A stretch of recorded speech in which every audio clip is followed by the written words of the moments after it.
Kia ora koutou. Morning, everybody. Let's resume this mammoth feat of deja vu. And I don't say that because KO's in front of us yet again, but I do have that sense of, yes.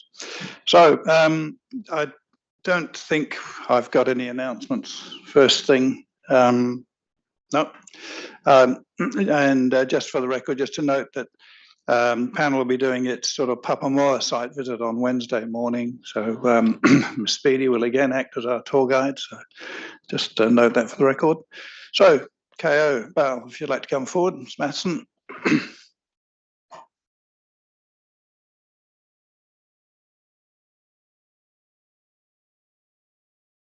And it is incredibly warm in the room today, so feel free to take jackets off and ties and and no further than that, please. Yes.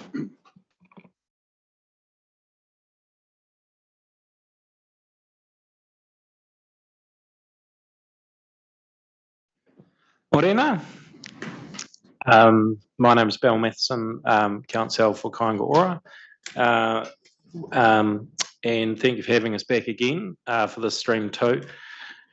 So we've got 5 witnesses, so they'll follow after me. The legal submissions I have pre-circulated. I suspect I was in a hearing last couple of weeks, and I have been given a briefing, so I understand some of the legal issues that have come up, and I expect happy to address any of those on the way through, and I suspect there might be some questions that come up during the presentation as well. So if it suits, I'll quickly go through my legal submissions, but then happy to address anything at the end as well or on the way through. I'm sure, especially for those of you who have been sitting in other IPI processes, this must be a serious case of deja vu. It certainly is for me, and I've only been sitting on a few of them, been involved. Right. So just turning to section 1, I think we've addressed. Section 2 of the legal submissions set out the key issues in dispute, which I'll cover off. Section 3, the scope issue, and there's been a few questions about scope in the various legal submissions. And I guess at 3.1 and 3.2, if I can summarise it, it seems to me that the council's legal submissions appear to have presented scope very much as if the plan change changes a provision, then you're entitled to submit on it. And if it hasn't proposed any alteration to the actual provision itself, then there's no scope. That might be being slightly unfair, but at one extent, that's the alteration to an existing provision type approach that appears to have been taken. And that's at my 3.2. And in my submission, that is an unduly narrow interpretation of the scope question. And even under the Clearwater test, which is referred to at 3.4, it involves 2 aspects: the breadth of alteration to the status quo entailed in the plan change, and then whether the submission addresses that alteration. And I guess that's possibly where if the plan change changed the provision, then it altered it. But if one takes a slightly broader, more pragmatic view to that, is to what extent does the plan change aim to change the regulation of a particular area or change the way in which a plan change addresses an environmental outcome, makes it a slightly more workable and realistic interpretation. Because otherwise it would be rather bizarre if the council chose to alter one particular objective or policy, but then there are other related objectives or policies that weren't altered, so therefore there was, quote, no jurisdiction. Would seem odd. In Blue Haven and the Western Bay of Plenty District Council, there were 2 judges that was sitting on that, Kirkpatrick and Smith. And that was in the nature, I think, it was an application for the scope of an appeal. It was a preliminary determination on the scope of the appeal. And in that case, they took a slightly broader approach and essentially asked whether the scope of the plan change could instead be addressed by what should the Section 32 report have addressed as part of its analysis. So given the objective of the plan change, what actually should that Section 32 approach have addressed? And then in particular, it says, it involves an evaluation of the submission in terms of the issue as it is or is not addressed by the proposed plan change and the context in which it arises. In particular, such contextual evaluation should include consideration whether statutory obligations, national regional policy provisions, or other operative plan provisions which bear on the issue raised. And then that was, in my submission, followed in the later two cases noted. And I guess the best example of that was a situation not involving this council, but Western Bay, where I presented submissions a couple of weeks ago. And in that case, there was a failure to apply policy 3D to the Te Puke town centre. And the argument was, well, there's no jurisdiction because we've made a decision not to include it. And in that case, my submission was, well, you're statutorily required to include it. So there must be jurisdiction to include it. The fact you chose not to doesn't mean that you don't have jurisdiction, because that would be perverse if you could elect not to follow the statute by simply not including it in your plan change. Now, I'm not saying that's what the city has done in this case, but equally, in my view, if there's a requirement or an expectation that a matter would be addressed or should be addressed, then the council shouldn't be able to get out of that by simply saying, oh, we didn't change it, so therefore there's no scope. And I guess that, so that then is addressed in 3.7, 3.8 and 3.9 in the context of the minimum yield standards. And the concern, well, sure we've read those, but the concern in that case is really around a planning reality that despite a provision saying it's a minimum yield, in the application context, a minimum yield often becomes a maximum. And if one tries to apply a greater yield, then often the argument is, well, why are you seeking greater intensity than what's specified? And it doesn't matter how many times one points to the word minimum, there still seems to be an argument, well, that's actually the expectation of the plan. And I guess that's Kāingora's overriding concern. As Ms. Tate points out, her preference is not to have any minimums at all. But if there is to be a minimum, then the position from my client is it should be a realistic minimum, and actually one that is consistent with a higher intensity, to give a proper expectation in the plan as to what one can expect. And to avoid those arguments in the future, you're going beyond what the plan anticipates. The building heights, the next topic's the building heights in the commercial zone. And there's a debate in the evidence as to what those heights should be. I'm happy to come back to those. The key jurisdiction difference there is between 22 and 24.5. And in short, the argument for a 24.5 in the commercial zone centre is that there should be some greater intensity in the commercial zone than in the surrounding high-density residential zones. So if the high-density residential zones are to be 22, then it would make sense for the commercial zone to be slightly higher to give that a slightly greater competitive advantage in the commercial centre zones. Can you just talk us through scope for the 24.5? Because I understand only 22 was sought in the submission. Yeah. So at 3.17, I do draw attention there to the reasonably unique scope exception, which the panel has in clause 99.2 of Schedule 1, which does allow the panel to make recommendations despite those matters not being raised in any submission.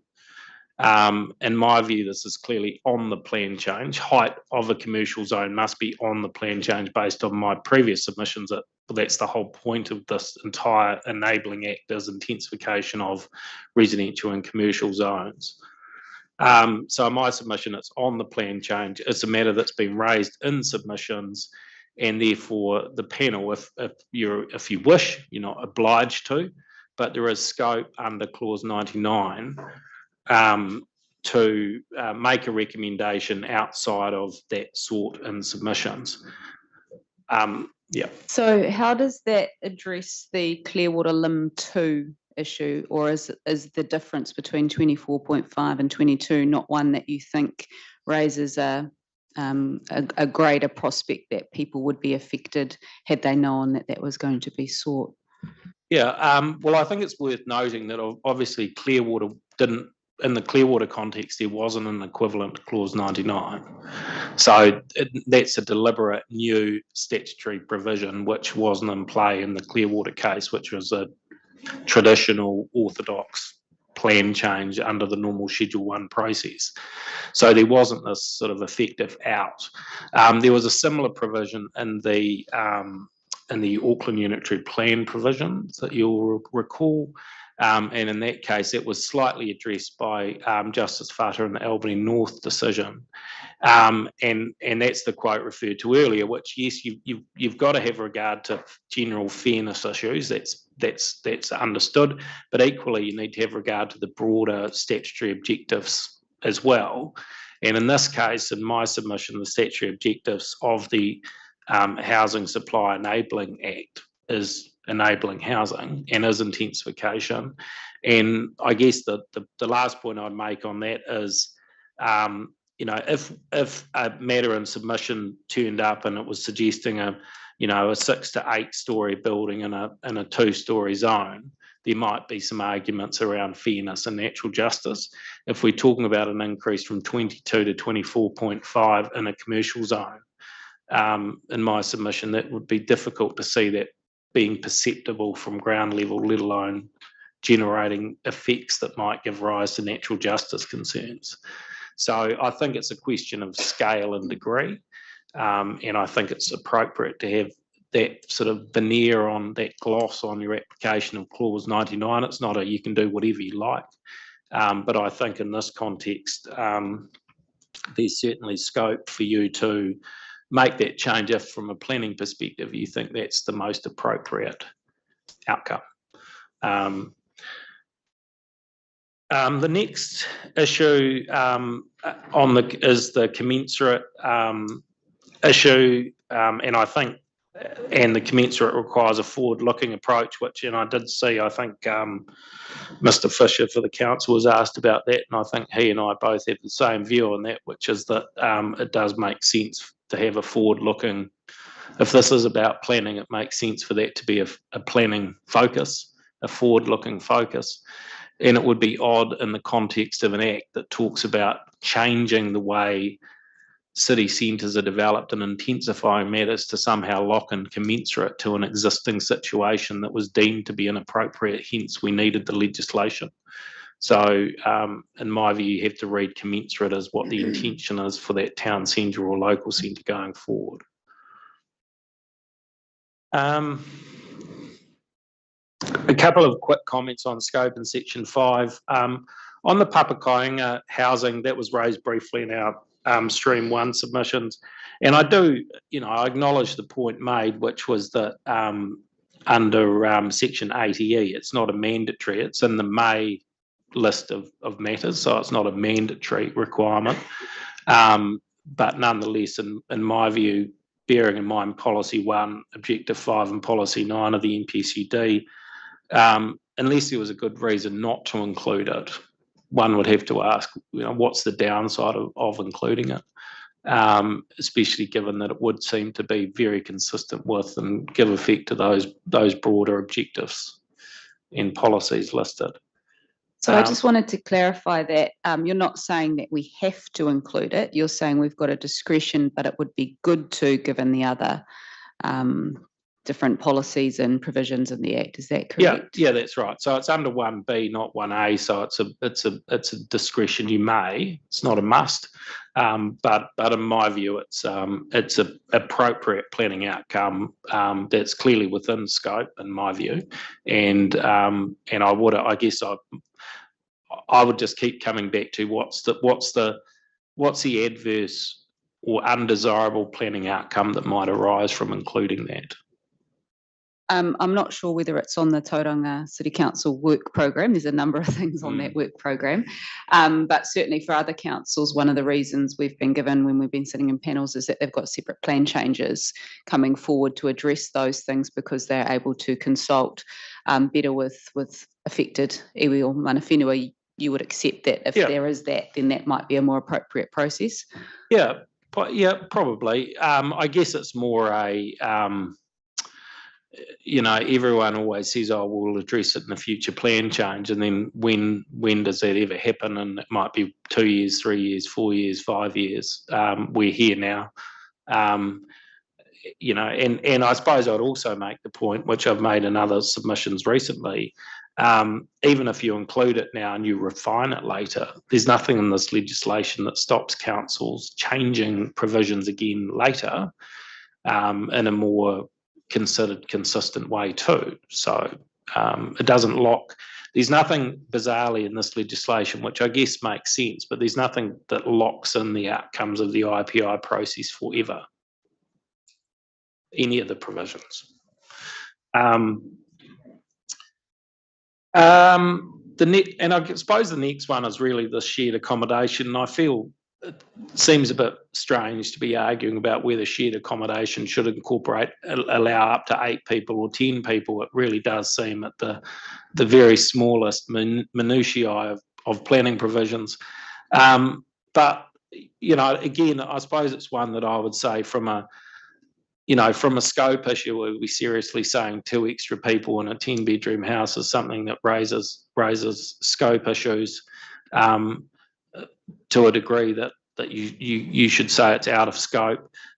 In my submission, again, it's within scope. It's within the scope of clause 99. A submitter, Kaingora, has turned up and has asked for it. Again, to the extent there might be 2, 3, 4, 10 properties that choose to take advantage of up to 10 rather than up to 8. What's the planning downside in allowing that? And I appreciate any number's probably going to be arbitrary. So can you remind me what the basis for the 10 was? Was that linked to sort of visitor accommodation allowing for up to 10, or was there some other basis? Ms. Bennigan, I'm pretty sure that was what was adopted in Auckland as well, from memory. But again, I think it was just, I appreciate any number's going to be arbitrary. So, I was going to ask the same question. Yeah. It cuts both ways. Yeah, doesn't it does. Yeah. And on the Kiwi Rail alert layer, so that's been addressed in the evidence, and happy to talk about that.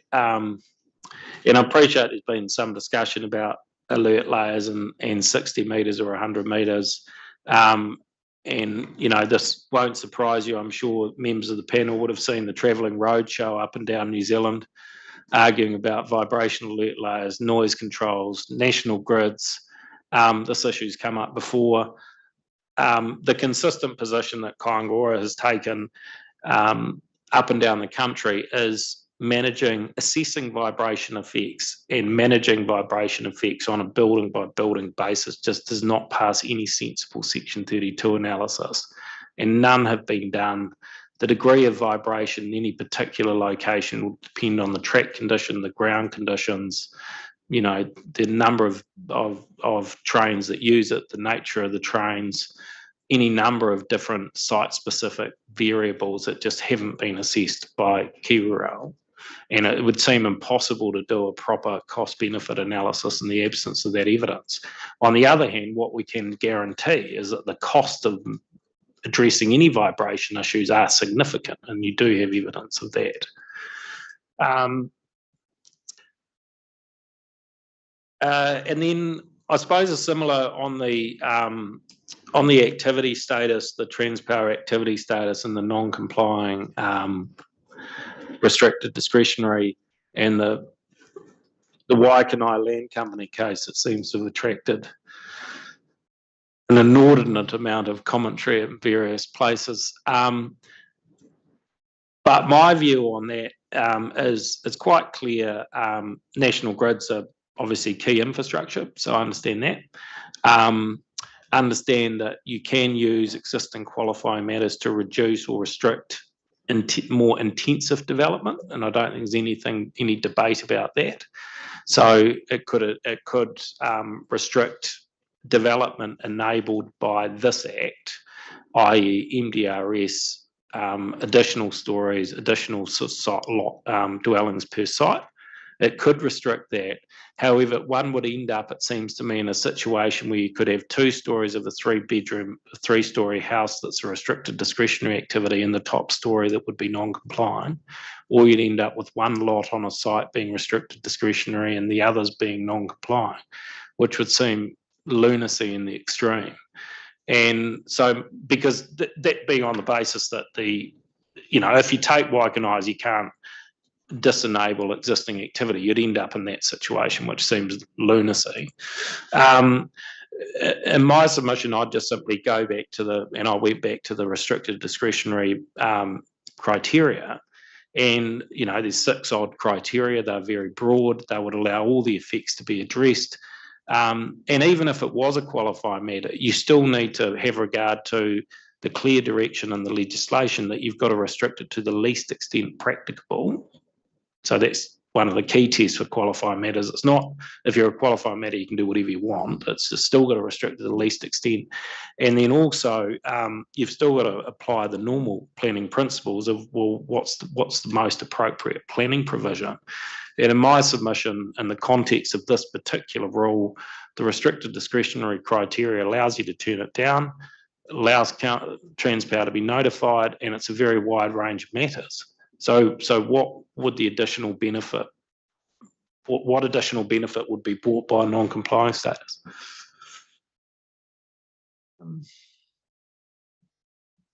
Happy to answer any questions, or at the end. I think that's most of the matters I've covered. I'm sure there will be some stuff that comes up, but as I say, happy now or later. Did you have a view on the Kiwi Rail setback of 5 metres?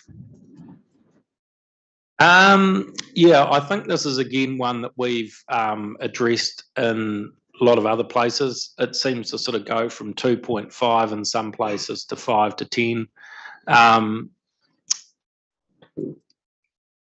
Yeah, 5? 2.5. Yeah, I think, Ms. Tate just reminded me, I think her view and her evidence was 2.5. And that was on the basis that, the concern generally is access for maintenance of buildings, and 2.5 would seem to be suitable to allow access around the back of buildings to maintain them. I mean, it's interesting. Sometimes Kiwi Rail run the argument that people might fall off the scaffold onto the train tracks, but in just about all the train tracks that I've seen, they're significantly more than 2.5 metres off the edge of the designation boundary. So there's already quite a gap. Now, I appreciate that that's not open slather. You can go under the designation boundary and do whatever. So I understand Kiwi Rail's concerns in that regard. But our position there is 2.5 is sufficient to allow that that maintenance, and I think that was accepted. I think in Whangarei, in the consent order for Whangarei, which was approved. Thank you. And you don't see any scope issue with the 5 metre? No. Well, yeah, I'll have a look. I can't remember what was asked for, but let me. Yeah.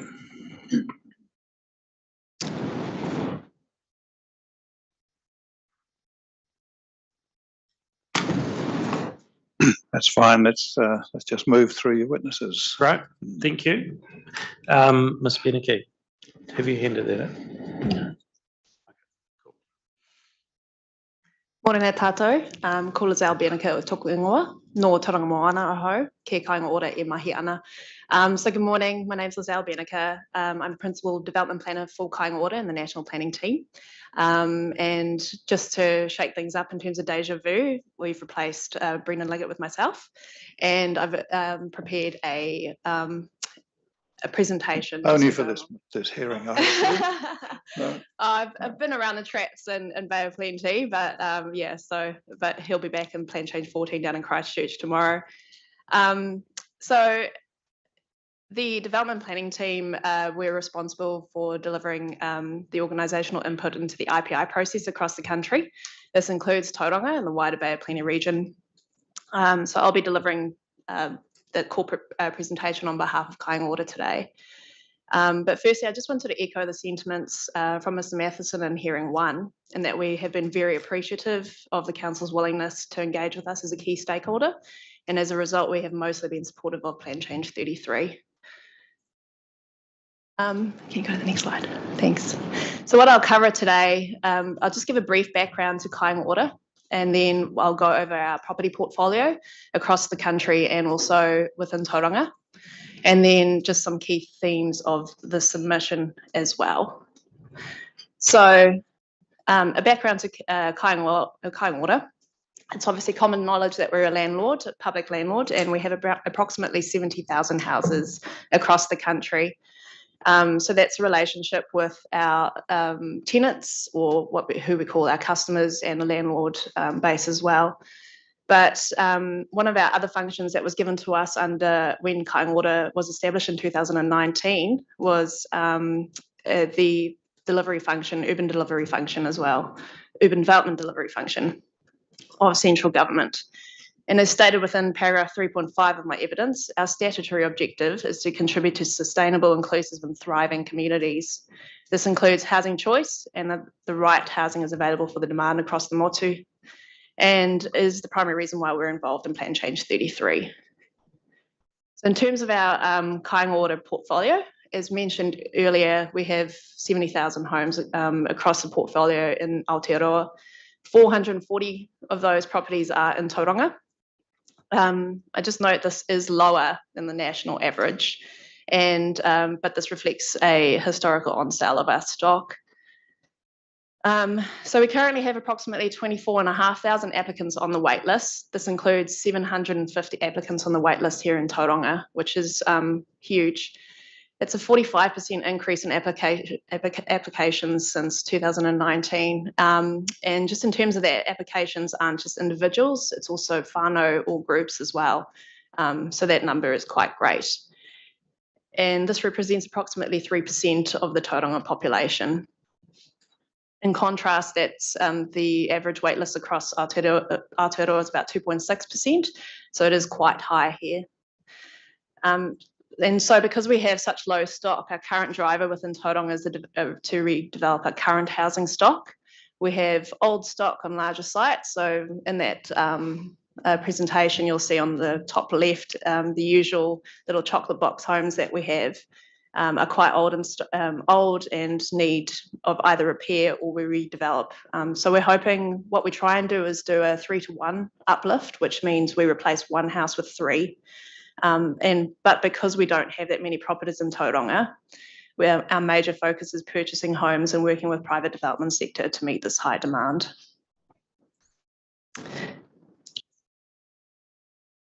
I'll just move on to our key points of our submission, and I guess the biggest point for us is the heights around centres and the high density zones. So initially we supported 6 stories within the high density residential zone, and we opposed the step down of to 16 metres, which approximately gives you about 4 stories in height. We consider that the consequent reduction of heights from 6 stories to 4 stories, or 16 metres, within the high density residential zone from that notified does not give effect to policy 3D.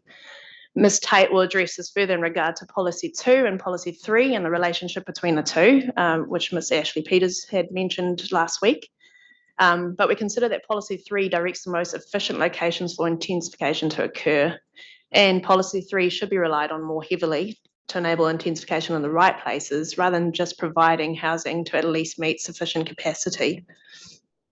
And then, as stated in my evidence, and Mr. Foy will elaborate further, 4 stories or 16 metres is not considered commensurate to achieve housing choice and to concentrate development in and around centres with high amenity.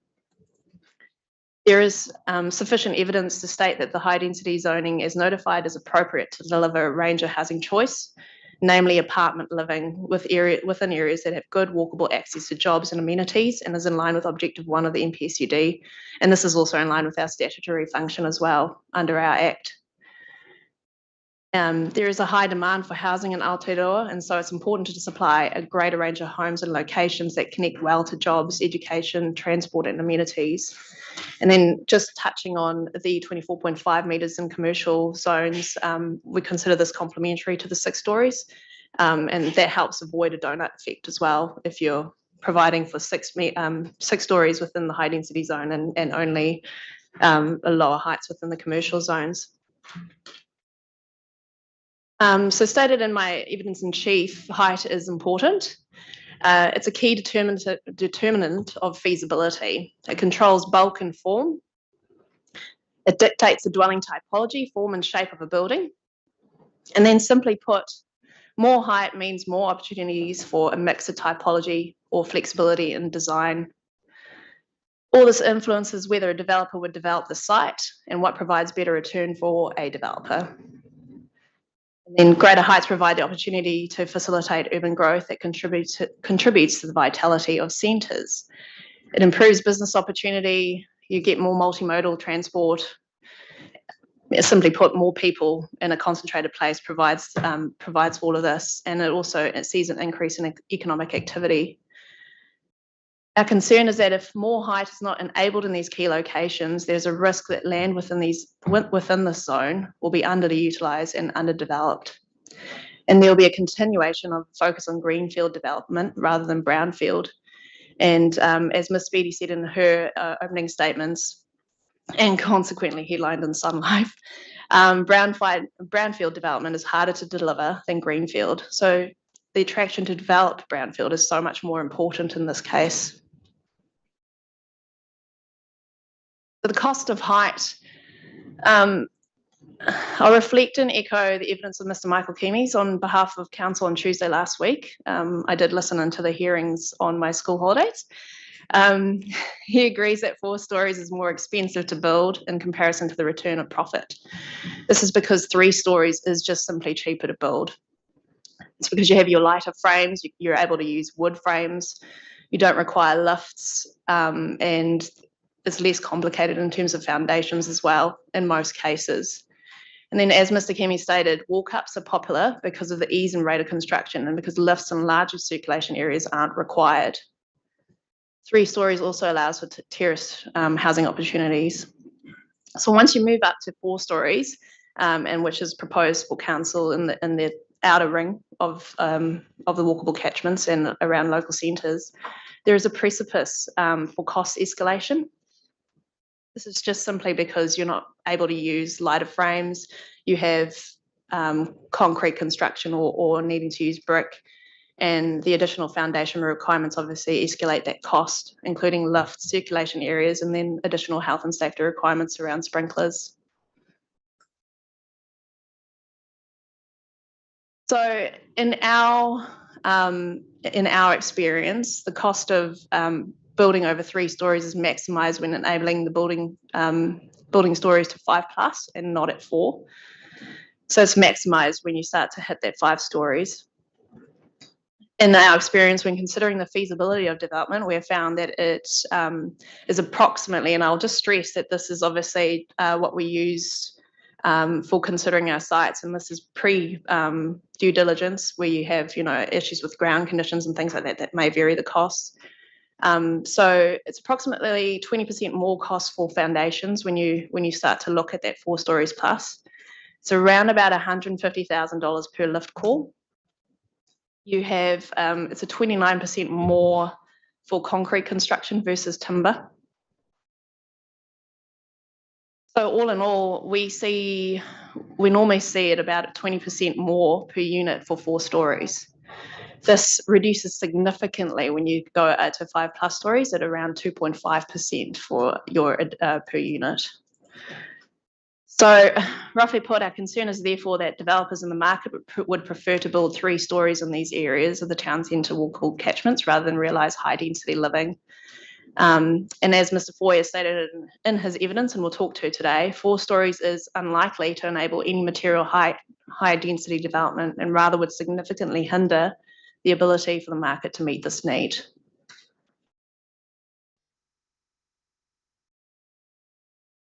All right, I'll go on to the additional key themes of interest, and the first one being papakainga. I'd just like to reiterate Mr. Matheson's submission, which has outlined the ability for the panel to consider papakainga in urban areas. And then as Ms. Tate has elaborated within her evidence, there is provision under Section 80E of the Act to provide for it.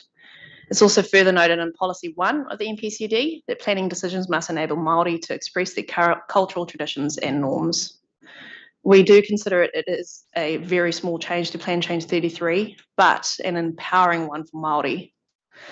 It will provide for Māori to live in accordance with their cultural norms that isn't restricted to Māori-owned land or within rural areas only.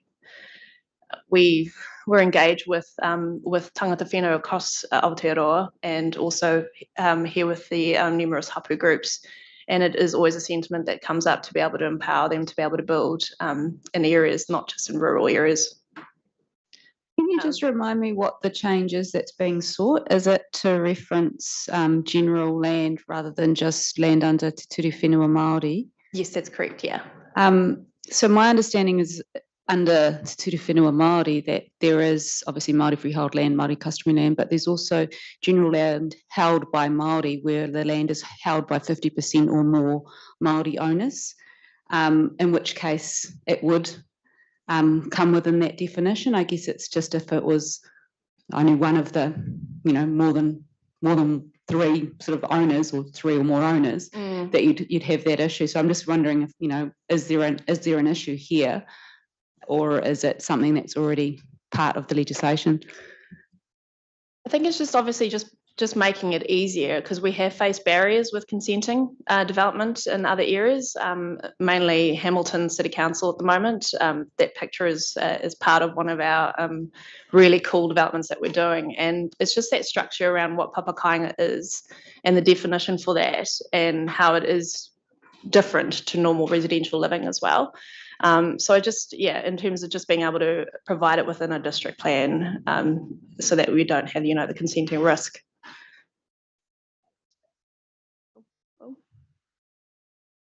My mic's gone. Oh no, there you go. Back again.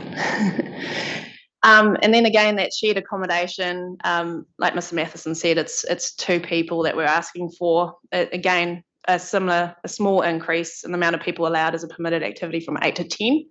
It is a small change, but an important one to allow for community housing providers and other organisations like the Department of Corrections and refuges, like Women's Refuge, to provide appropriate accommodation for those in need.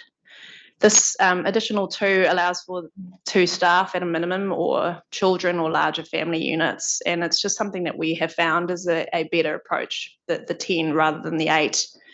It avoids lengthy consenting processes to set up homes which are often needed to be established quickly where the need arises. Then we consider that there are similar effects in terms of intensity of development and traffic generation than the traditional household unit. And we have had success in increasing the number to 10 in Wellington, Hutt City and Auckland City, as Mr. Matheson has said as well.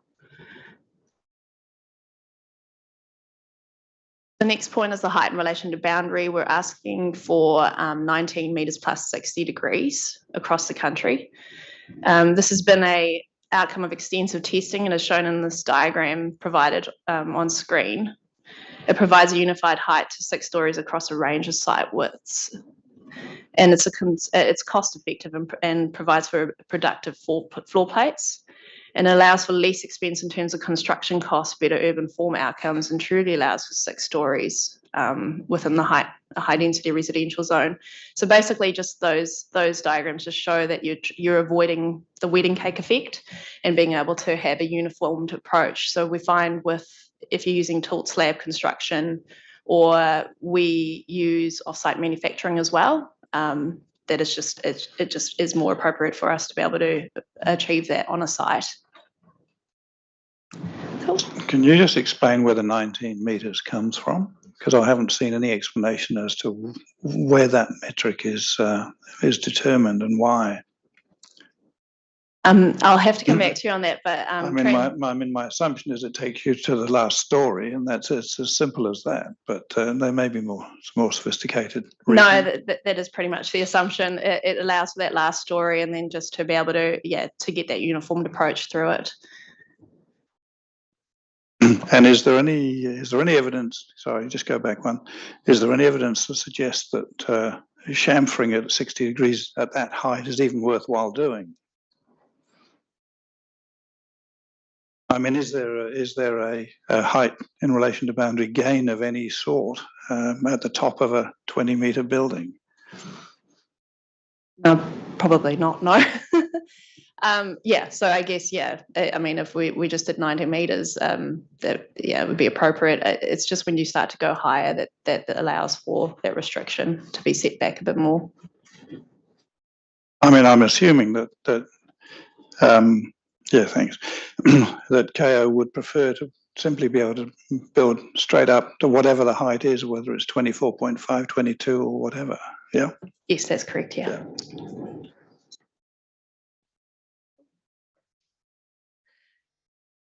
The slide was done before we had to submit it before we had listened to the evidence provided by council last week. So on reflection of the evidence provided within the council opening statements last week, we consider that the height restriction is more appropriate than the setbacks as stated in my evidence. So Ms. Tate will speak to this a bit further, but I guess in a nutshell, we aren't opposed to the SEPA in this case. So ignore that slide. The last one is just the yields and the growth areas. So Kāinga Ora do not generally support yield rules. The low thresholds provided for within Chapter 12.12a will not encourage development of a scale and density to meet demand. We consider that 30 to 35 dwellings per hectare is more appropriate and is also in line with the smart growth strategy that's just come out, the new 2023 one. In fact, the new strategy indicates around 30 to 50 dwellings per hectare for urban growth areas. And we just lastly, lower thresholds perpetuate single household units on larger lots, which will inevitably continue to encourage low density development across the motu. That's me. Do you have any questions? Can I just check on that last slide? Is it KO's position that I mean the halfway house would be yield rules that actually cement in the 30 to 35 rather than no yield rules at all? We would prefer no yield rules. That's your first option. Yes, yeah.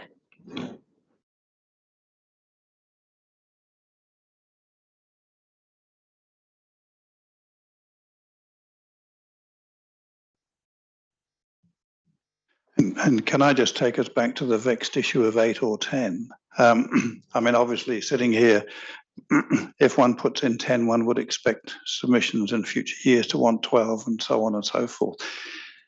Give me some confidence about the 10. What's the experience that KO's had that where 9 plus has been problematic? Can you just sort of help us on that? We haven't had, well, in terms of consenting or it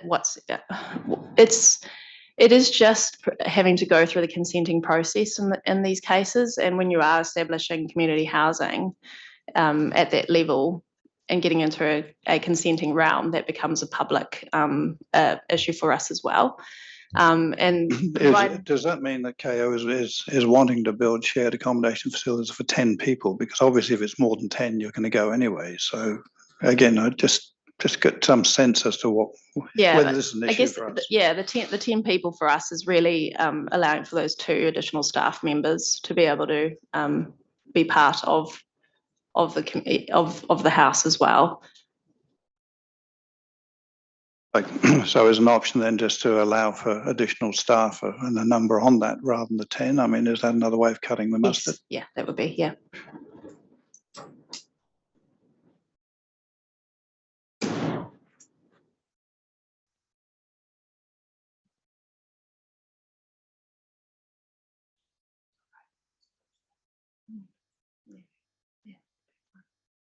just thought it might be helpful to confirm how the rule is written within the city plan.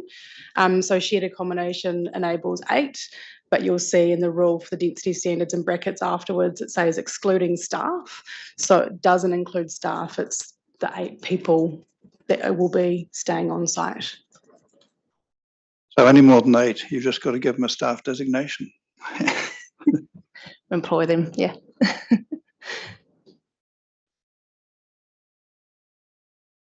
Yeah, I've just got a couple of questions. On your 4.2C, and you mentioned it in your presentation about the sell-off of housing stock. Who was that stock sold to then back in 16? Mainly other housing providers.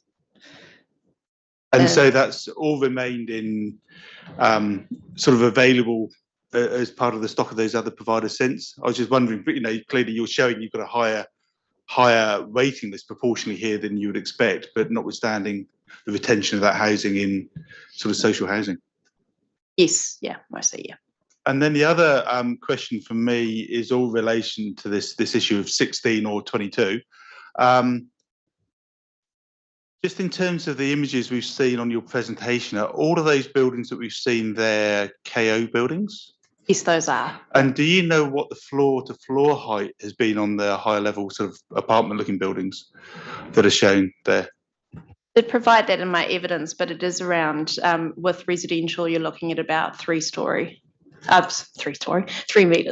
Yeah. So you're looking at 3 meters, and I noticed that notwithstanding the image that you included in Appendix A of your evidence, which shows 3.2, I think, on the Resi, that in terms of slide 15, I think it was, where you had those images illustrating the 90 meters plus 60, that all shows 3 meters floor to floor. So it seems to me that 16 potentially gives you 5 stories, because 3 5s are 15 plus 1 for some sort of roof structure, and I appreciate it may not be a pitched roof structure, but you do it in 16, you can get your 5 floors. So you're saying 5 can work financially. I guess the question for me then is on that basis, if you're working 3 meters floor to floor, what's the issue? I think it's in terms of the construction and design changes as well. And in terms of our testing and everything we have done, we do find that that 22 meters really sits well for a 6-story and providing for a design change as well for it. And 16 meters normally typically does cause us issues in terms of building to the 6 stories. But I mean, again, that's giving you 4 meters for a roof, basically, isn't it? Then on that basis, because 18 they give you 6 stories, 6 floors, and then you were saying we need 6 floors plus 4 meters for a roof, which seems sort of a bit out of kilter with what you might get on a taller building in terms of roof design. So again, I'm sort of failing to see what the issue is, where you've told us that 5 works for you economically, 5 will work, and I accept the issues with 4, and that's well understood and well known. But you've got evidence that shows 5 will work. You've got a 16 meters that will accommodate 5.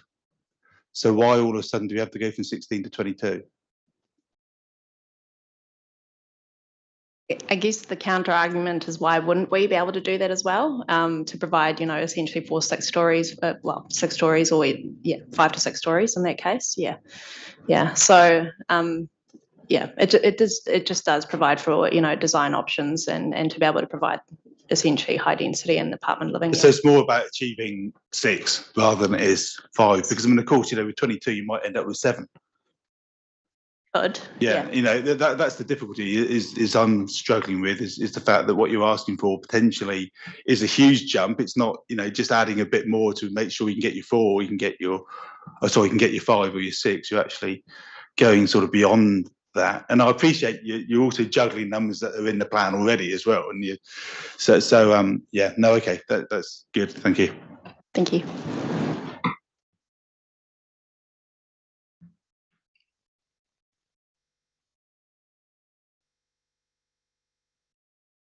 Thank you, Ms. Banniker. Right.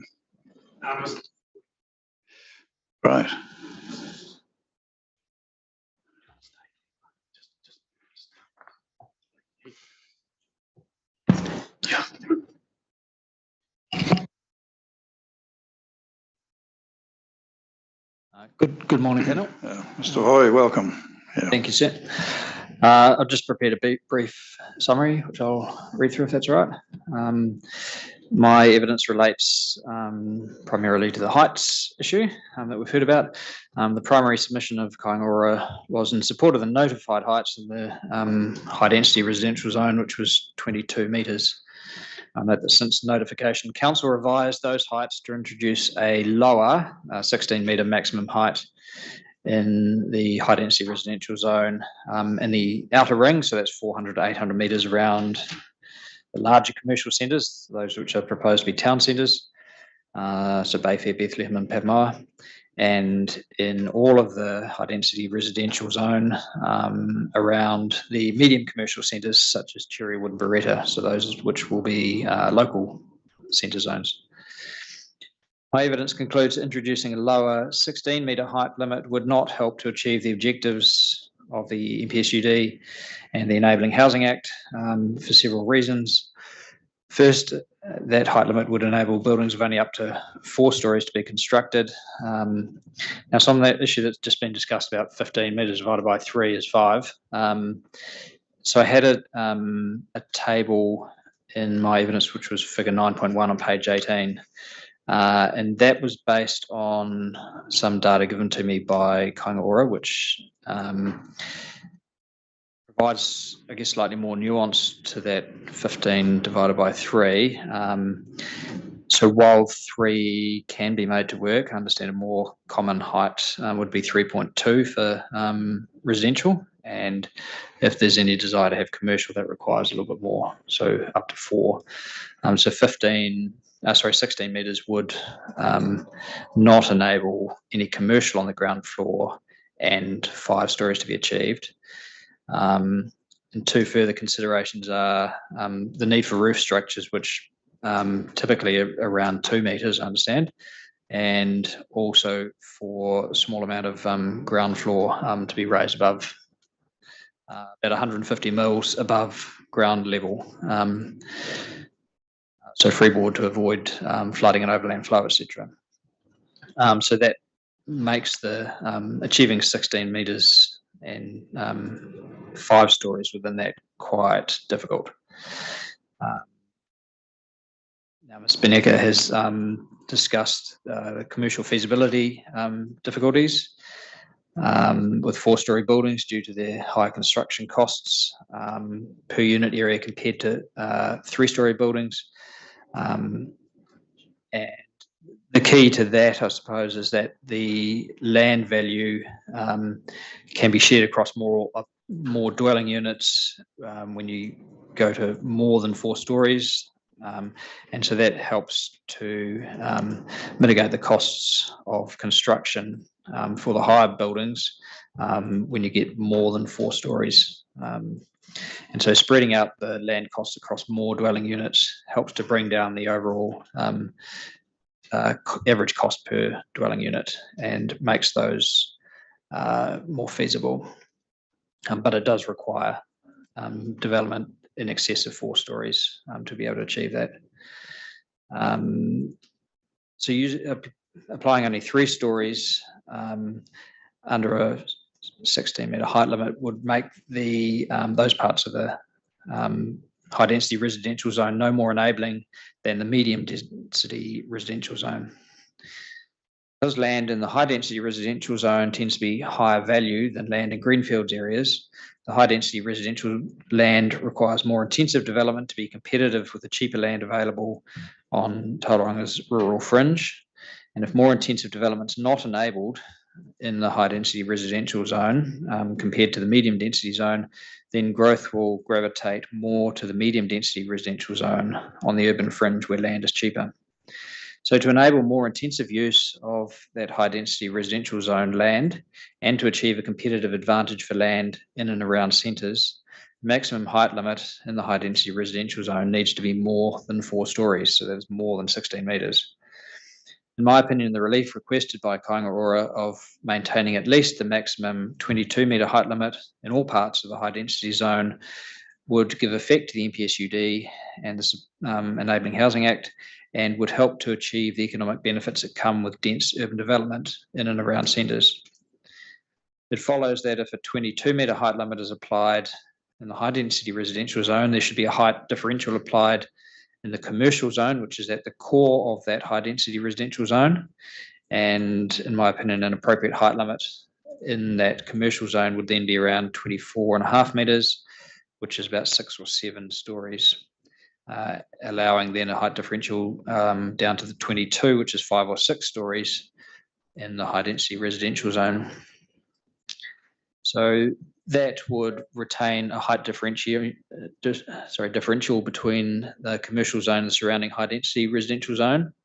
It would retain a height differential between the high density residential zone and the medium density residential zone, and it would enable vertical development of more than 3 stories if demand for that increases to a level that council does not currently anticipate. In my opinion, the relief sought by Tauranga Ora to change the maximum height limits back to those notified would provide favourable conditions to enable market and preference shifts towards greater density residential typologies in and around centres, and represents an opportunity to reduce Tauranga's future reliance on greenfields growth areas. Enabling greater densities in the high density residential zone is likely to improve economic well-being, housing affordability and choice. On the other hand, the failure to enable a competitive advantage in parts of the high density residential zone would represent a lost opportunity to encourage residential growth to locate in centres, and it would perpetuate historic patterns of growth with the attendant economic costs that accompany such dispersed growth. Now, I acknowledge that the creation of this competitive advantage is likely to take a long time to result in significant levels of vertical development in centres. This is a typology which is an emerging one, is gaining emerging acceptance, but that acceptance is obvious in some of the larger metropolitan areas around the country, and it's likely, and there are signs that that is coming to Tauranga as well. And so it will take a while for the benefits that high density development takes to materialise. However, the increased height limits sought would be a move in the right direction towards creating a better future urban form, would be consistent with the NPSUD, and would represent an appropriate and efficient economic outcome. Happy to take any questions. So the table that you've got below 914, then that you said that's provided by KO. Do you know where it came from in K? What document that's in, or whatever? No, I'd have to find that. I think that's it's been presented in evidence before, but I'm not 100% on that. Sorry, sir. It would be good, I think, to have some confirmation regarding those floor-to-floor heights, because we just heard sort of one witness saying 3 and one saying 3.2 for resi. So it would be good to understand what standard KO actually do work to at some point. There was another issue in terms of the only other issue for me, your 918. You talk about the VIOS report doesn't assess how commercial feasibility differs by distance from commercial centres. So just to double check, did they not assess that, or they did assess it and said it didn't vary? Because your assumption is that it doesn't vary on the basis from that, but no, I couldn't find any assessment of it. Yeah, so we can't. So the next bit where you've assumed there's no apparent feasibility basis for applying different maximum building heights within walkable catchments can't be necessarily justified if that information is not there. Yeah, thank you. That was it for me. Thanks. Just on the building heights again, so in that table we've got the 3.2, which I think you confirmed is sometimes used as the metric rather than the 3 metres, and then I think before you said, and roof you normally allow 2. I'm just wondering why then we're going from 16 metres to 22 rather than 16 to 18, which would incorporate 5 stories at 3.2 plus 2 metres for the roof.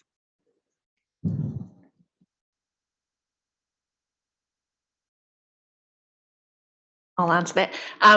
Again, it's if you look at my attachment, the appendix of mine, it provides for variance in different style of buildings as well. And then, as Mr. Foy said, you have your freeboard as well, things like that we need to accommodate.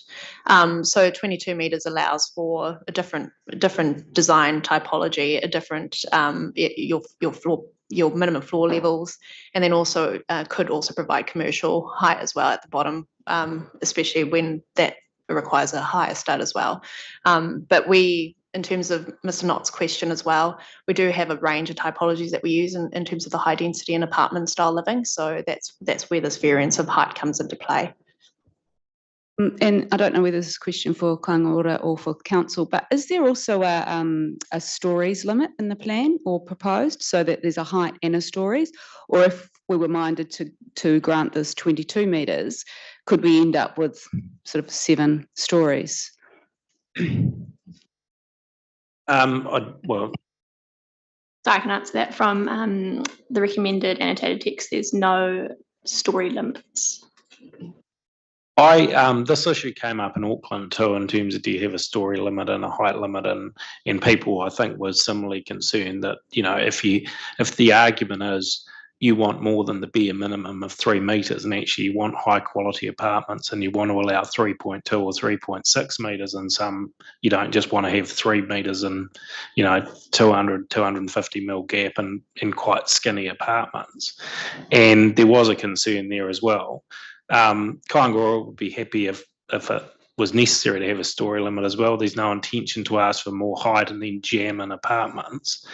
As noted at the back of Ms. Beneke's evidence, the 4 metres at ground level does allow future flexibility for commercial use at ground level, which does require a higher stud. And then if you have 4 metres plus some ground floor plus 3.2 metres, you will quickly chew up the height plus roof form. And I guess, so if in short, if there was a desire to have a story limit too, very happy to consider that. There's no intention to, ask for more and try and jam in an extra floor. And yeah, and I think, to be fair, the key position is 4 stories not affordable, 5 story might just work, 6 stories is what we're asking for. But that would allow the 22 metres. Just supplementary to that, what's the activity status for commercial ground floor in the high density zone? I suspect you'd need a consent, but I guess we're talking 20 years out in the future. This is future reuse opportunities. It's not necessarily immediately. If council probably know the answer, it'd be useful to note that too. Thank you. Business activities generally have a non-complying activity status.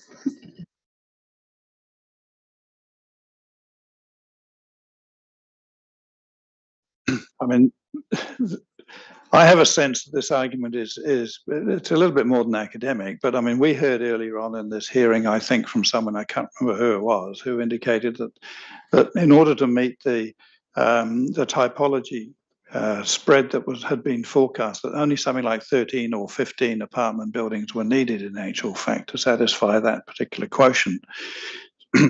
So in realistic terms, it's unlikely we're going to see a heck of a lot of buildings from that particular argument. But you may have a different view. KO may be moving into a situation where it actually wants to build more 5, 6 stories. So it'd be good to hear that, if that is the direction that KO is moving. Definitely is the direction, especially in Tier 1 environments. We have a few sites along Cameron Road that we're looking at the moment, and we are definitely waiting for Plan Change 33 to come along and provide that additional height for us.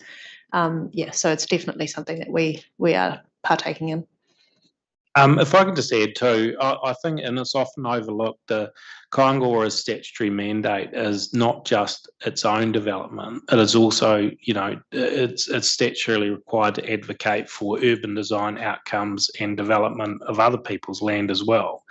And so, you're quite right. It may well be that there's not a lot of these high level developments, but you never know when you're going to end up with an intersecting commercial developer with the desire to do it, land availability, appropriate location, and you won't know exactly where those are.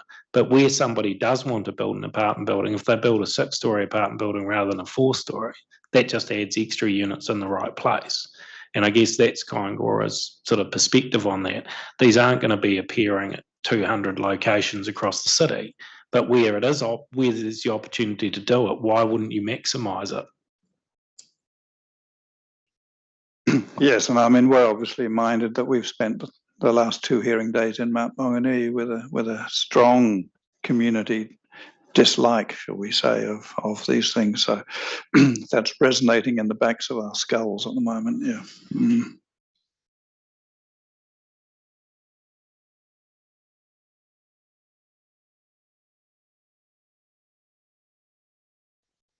Thank you for your evidence, Mr. Foy. Just a couple of questions. 6.9, you're referring to if the relief sought by Kaingora is not accepted as a risk that a more diverse development might be encouraged in Tauranga.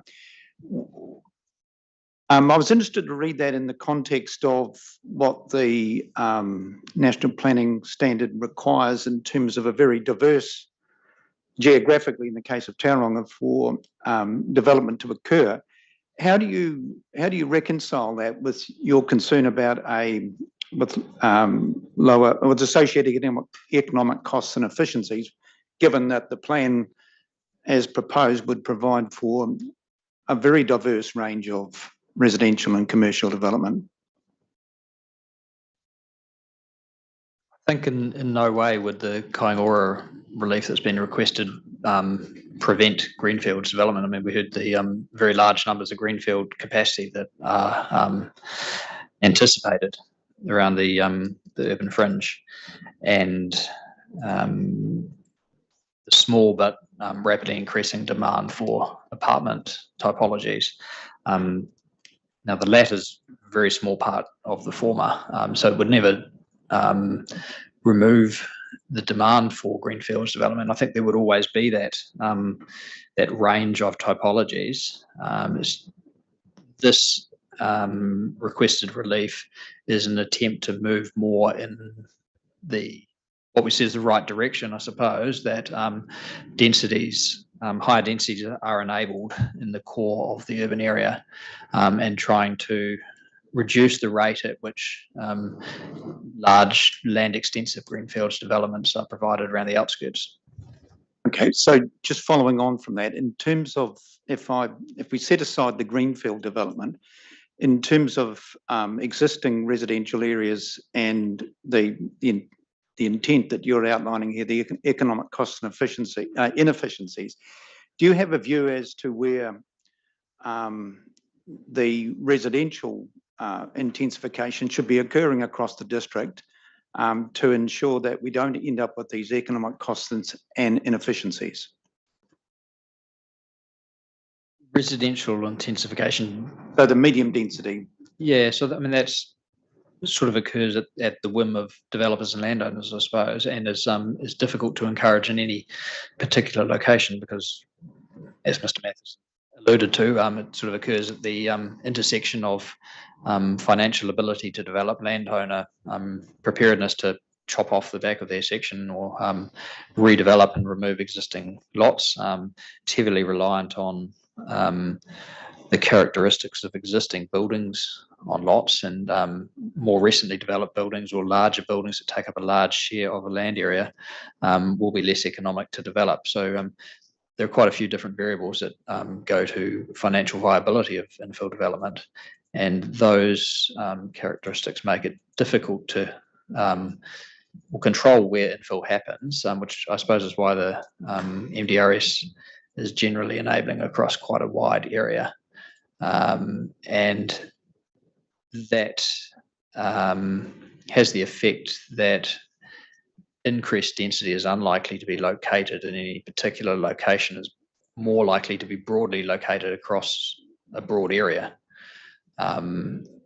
which is one reason why this high density development around centres with a real concentration of densification is important.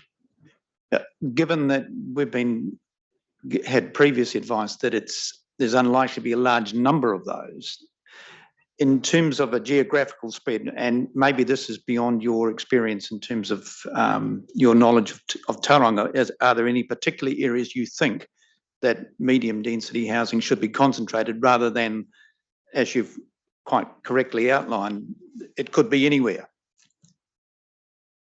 Sorry, by medium density, you mean sort of 3 stories? Yeah, what is provided by the medium density?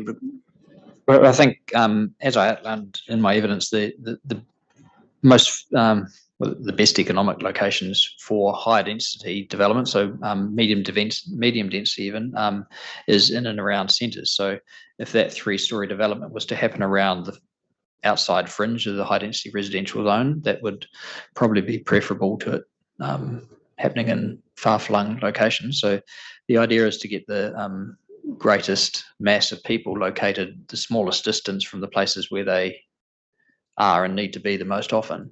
So that being primarily the city centre, then to a lesser extent the larger centres, the town centres, and then to a lesser extent still the local centres.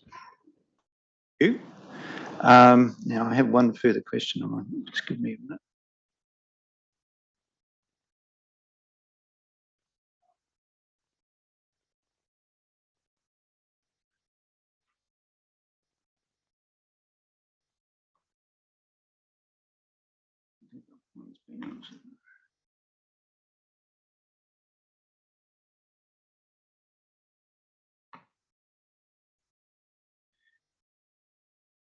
So in your 9.9, you referred to, you're aware of only 7 4-story residential buildings in Tauranga over a period of 1999 to 2002. Have you got any information on 5 or greater story residential buildings that have been built since that time?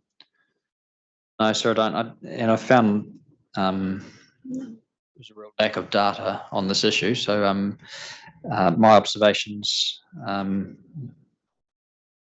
some margin of error to them, and I don't have data on the 5+ stories. Sorry. So does that mean that there haven't been the buildings, or you're just not able to find the information? I haven't looked for the information, because I didn't have data about building heights generally. I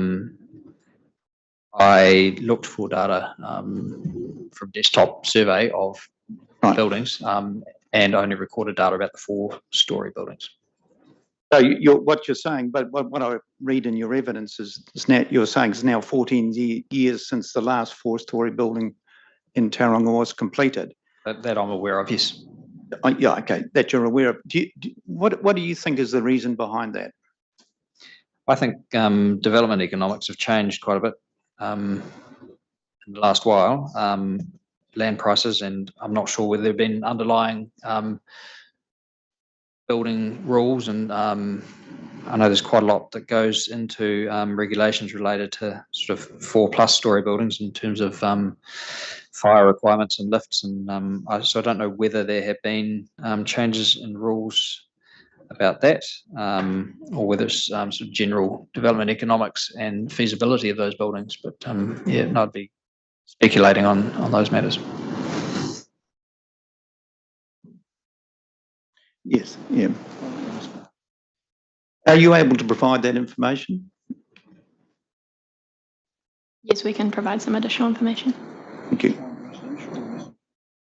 Yeah, the combination. Right, so maybe if we can get that for both commercial and residential split, that would be helpful. I mean, I'm assuming that there are completely different standards, but I might be wrong, between a 4-story commercial building and a 4-story, say an office building and a 4-story residential. Are they significantly different in terms of the standards? In terms of the planning standards? No, in terms of built The standards and building so on. I standards. mean, it's just, I mean, just perceptually as we go around, I think I've seen more 4-story commercial buildings around the place, and I just wonder whether there's a reason why they're being built rather than residential ones. That's just a query. Not terribly relevant to what we're doing, but but of interest.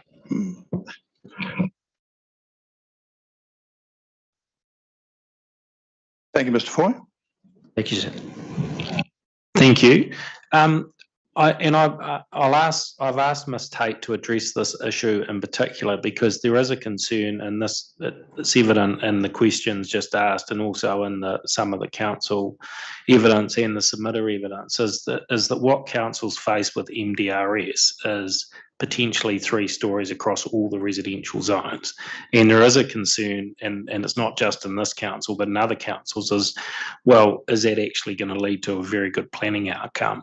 And I guess that is one of the reasons why Kaikoura has been pushing quite hard on high density residential zones around town centres in order to try and say, well, if you're going to build a 3-story building, come near a town centre and you might be able to build a 5 or a 6-story building and actually encourage that intensification. MDRS is not optional. We can't take it away from some areas. It has to go there. So the only thing you can do in those circumstances to incentivise development around centres is to allow the high density residential zones and to allow that intensification. So in a perfect world, I agree, Commissioner, we might say, well, there are those areas which are nuts to have MDRS because it's in the middle of nowhere and you've got to drive 15 kilometres to get anywhere.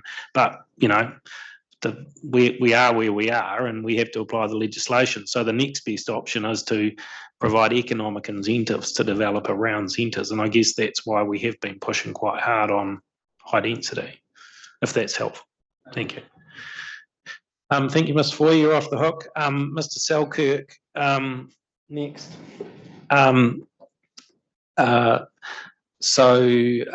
This is ventilation evidence specifically addressing the Cameron Road issue in particular. And we weren't able to find it, may have missed it, Mr. Selkirk may have missed it. We're not sure whether the council had presented any specific evidence on this or not. So, but happy to be corrected, and Mr. Selkirk would be happy to discuss any matters with council experts if any have been appointed. Yeah, but anyway, I'll let him present. Thank you. Thank you, Mr. Kitsalka. Can you just introduce yourself? I don't think you're generally known to some of us anyway. Hello, my name is Jonathan Selkirk. I'm a mechanical engineer with Jackson's Engineering down in Christchurch, and I'm presenting my evidence is for the heating, cooling and ventilation where the buildings need to be closed up for acoustic insulation purposes.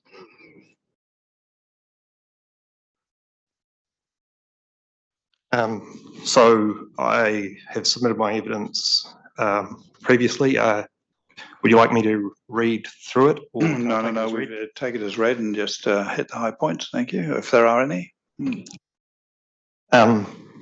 So the key points for my area of expertise is the indoor air quality, ensuring there's adequate thermal control when the building is closed up because the windows can't be opened due to external noise. And this will be applying to the affected habitable spaces. The ventilation rates I've proposed are typically set out by standards local to New Zealand and from other respected institutions. For example, the Chartered Institute of Building Services Engineers from the UK. These all result in similar levels of ventilation rates required.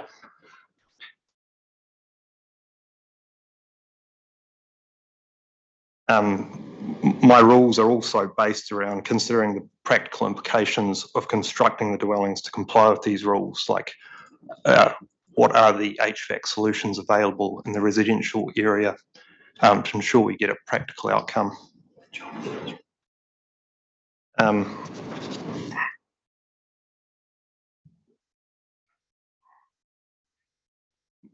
One of my main pieces of one of my key points to touch on is how natural ventilation for cooling is not very effective when using outside air, because you can never cool the space down to below the outside air temperature. And generally, due to solar gains, the indoor temperature will still remain above that of the outdoor ambient temperature. Hence, I am not supporting the rule where higher rates of outdoor air ventilation are proposed for cooling, and I propose a mechanical air conditioning solution such as a split system heat pump.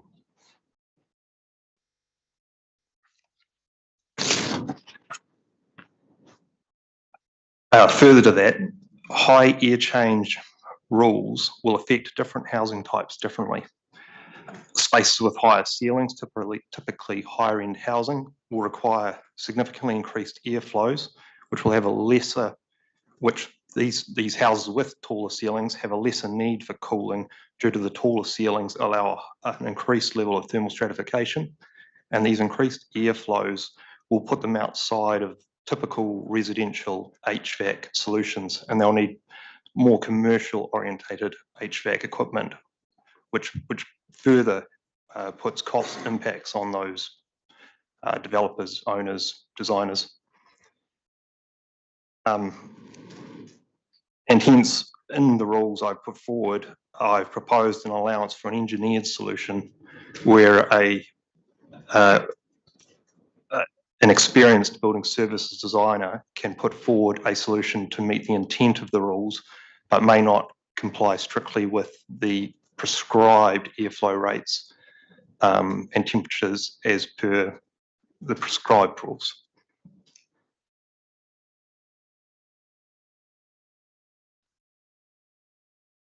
And just further to that, the airflow rates proposed are to align with currently available high efficiency HVAC equipment to ensure we get a good outcome for tenants and owners is what I'm proposing.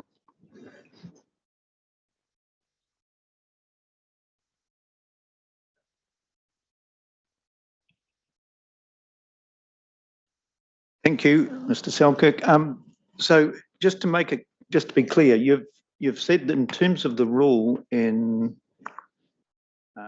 your 27A and B that you don't support mechanical ventilation. Is in your business, has mechanical ventilation got a specific definition? Sorry, just to clarify, I support mechanical ventilation for maintaining indoor air quality, not for maintaining indoor air temperature. So when I talk about ventilation, I talk about using ventilation to maintain air quality inside the space. And when I talk about air conditioning or mechanical cooling, I refer to that to control the indoor temperature of the space. Yep. So that's as per your 2.7D, where you say I generally do not support mechanical ventilation for temperature control. So what is there a particular definition, for example, in the building code that defines what mechanical ventilation is?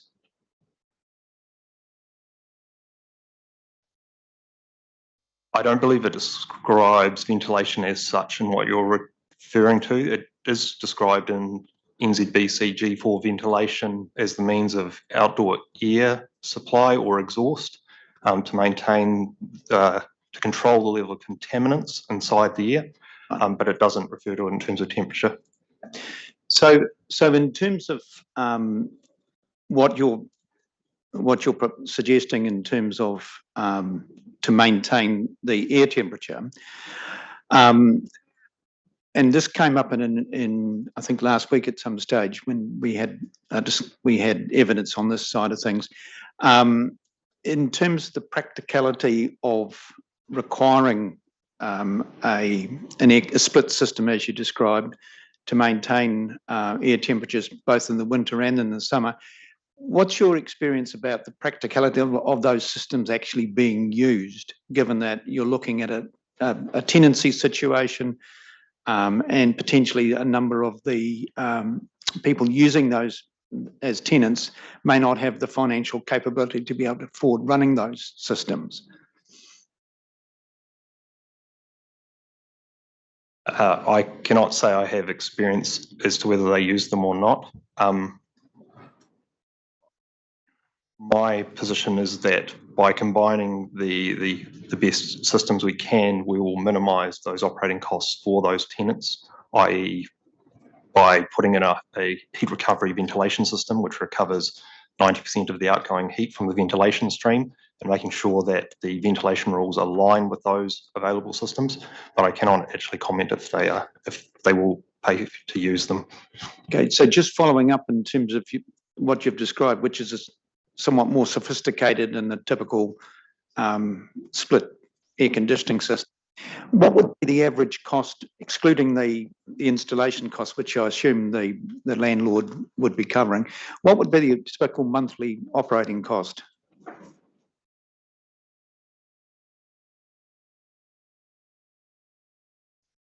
I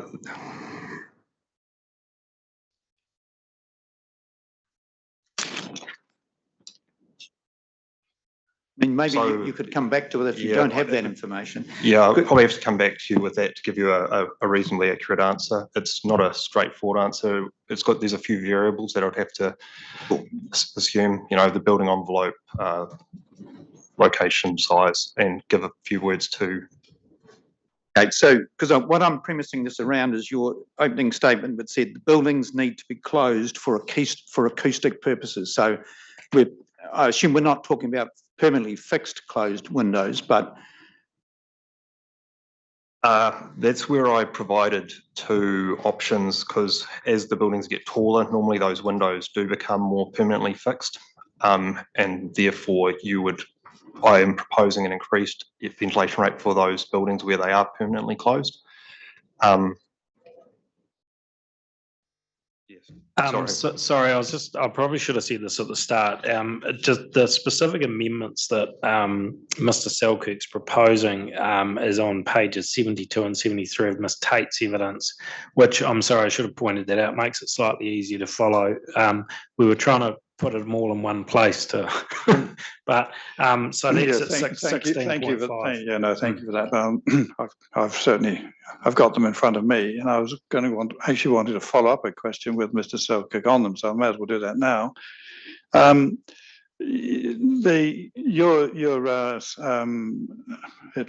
I guess both small Roman 1 and 2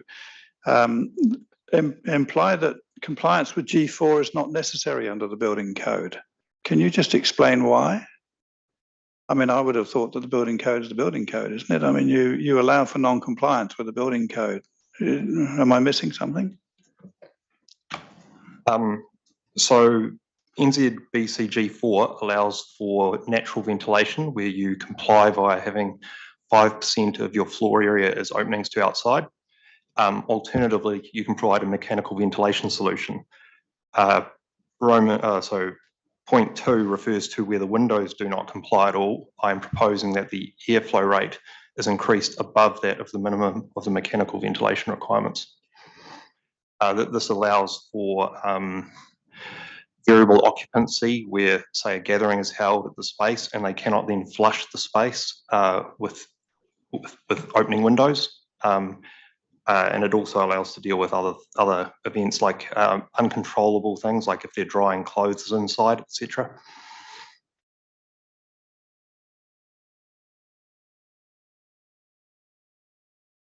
no, that's really the nub of my concerns, was providing a system that overcomes the acoustic issues, but will actually, whether it will be practically used. And so that information that you're going to provide will be helpful in terms of understanding that. Thank you. Just to be clear, Commissioner, so that's monthly running costs based on 3-bedroom apartments, something. Yeah. Okay. Thanks. The question is whether it'll be seasonal, and I think it may well be that it's most of the year, because you're looking at heating and cooling.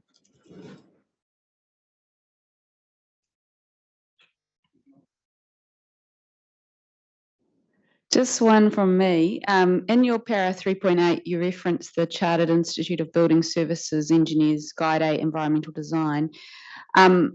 Is that a UK guideline document? And I guess, is there no New Zealand equivalent, which is why you're referencing the UK document, and is it generally accepted as the sort of the go-to in New Zealand? Firstly, there is no, New Zealand Building Code, the ventilation rules from G4, they reference NZ Standard 4303.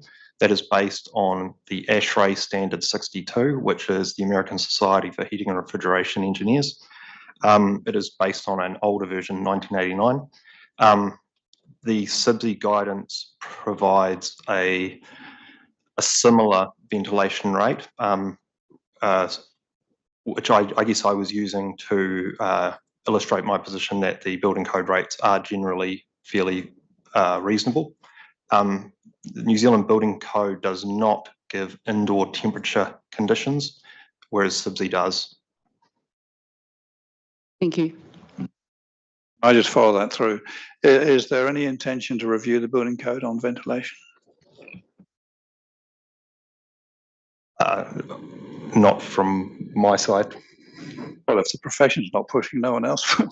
I believe we should. I personally believe we should be having some indoor temperature ranges that should be applied more broadly to residential, yes.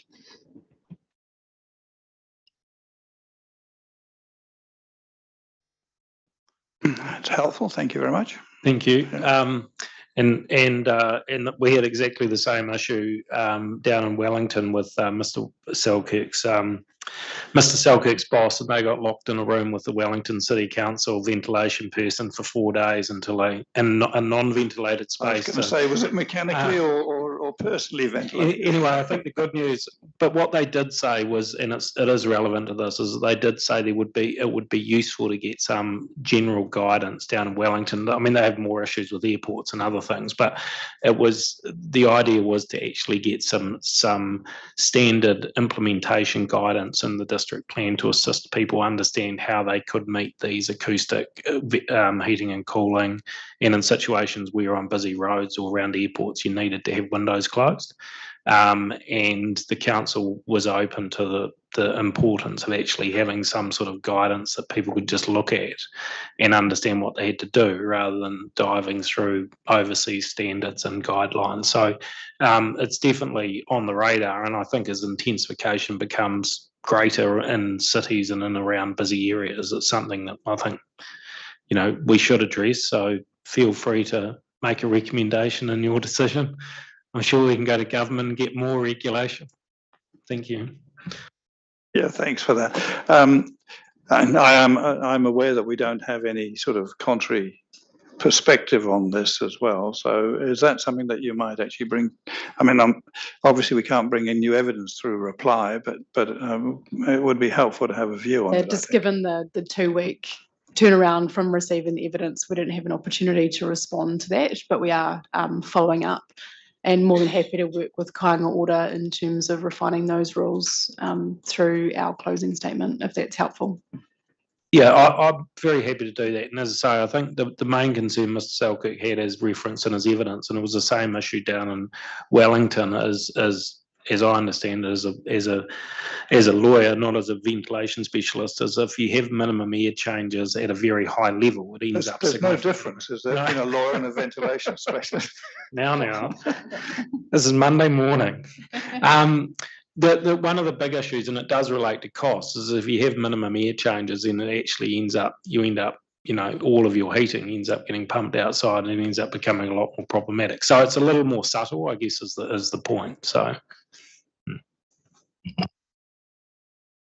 Mr. Stiles, speaking of noise.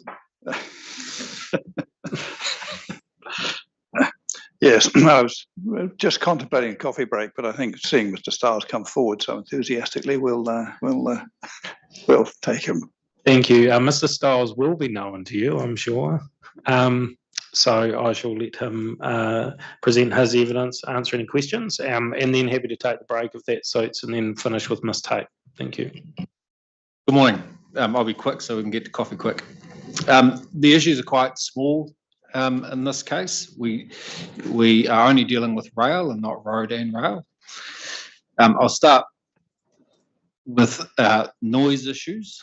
which I deal with right at the end of my evidence. It's very quick. I understand that the council is proposing to roll over the operative provisions. I support that. I think that Kiwi Rail have mentioned some changes. I understand they're out of scope.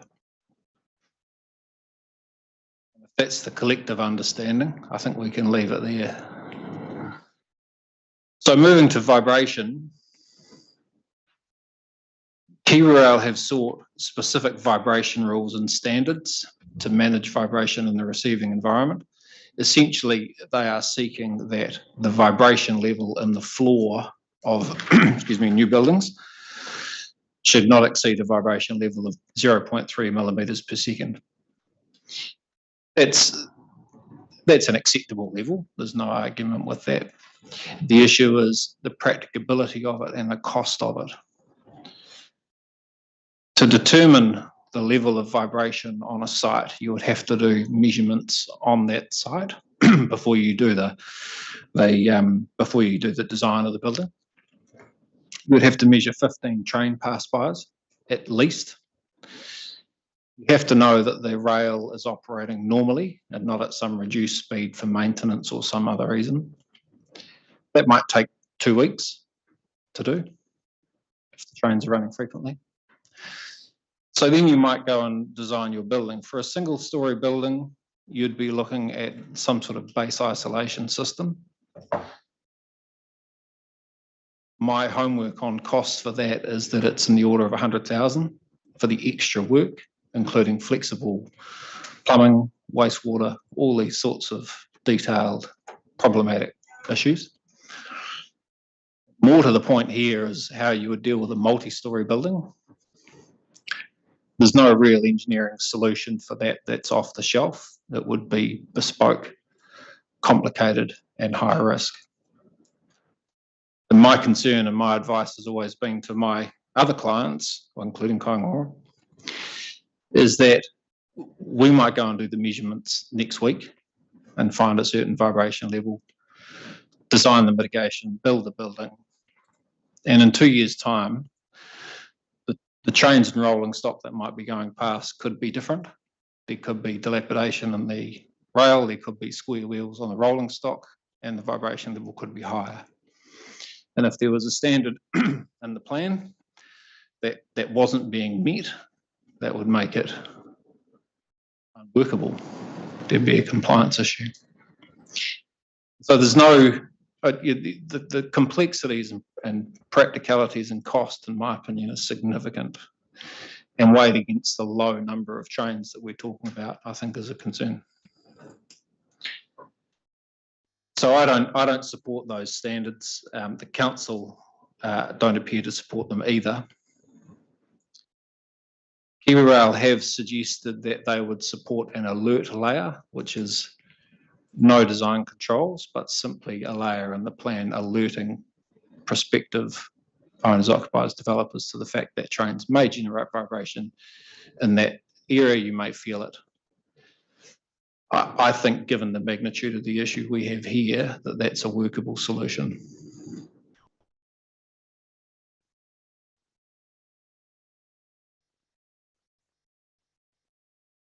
One for me in terms of the issue of noise.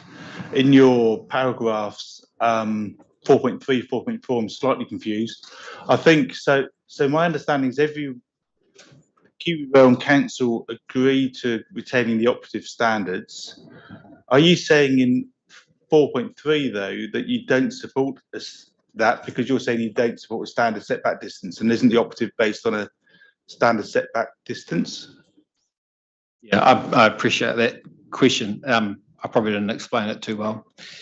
I support not changing the operative plan rules if that is the option between, if the choice is between the operative and what Kiwi Rail have sought in primary evidence, I support the operative. If there was the opportunity to really change it up, then I think the modelled setbacks are the way to go. Modelled setback would be out of scope, I presume, because that's not part of any submission. So I can basically, can I ignore 4.4? Yes, I think you can. Thank you. I think I just wanted to make the point there, just in case there was some prospect of that issue becoming live.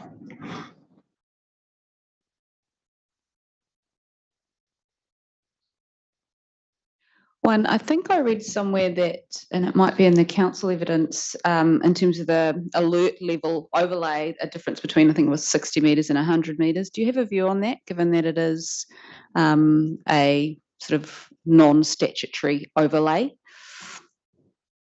Yes, I'll just find that in my evidence. Bear with me.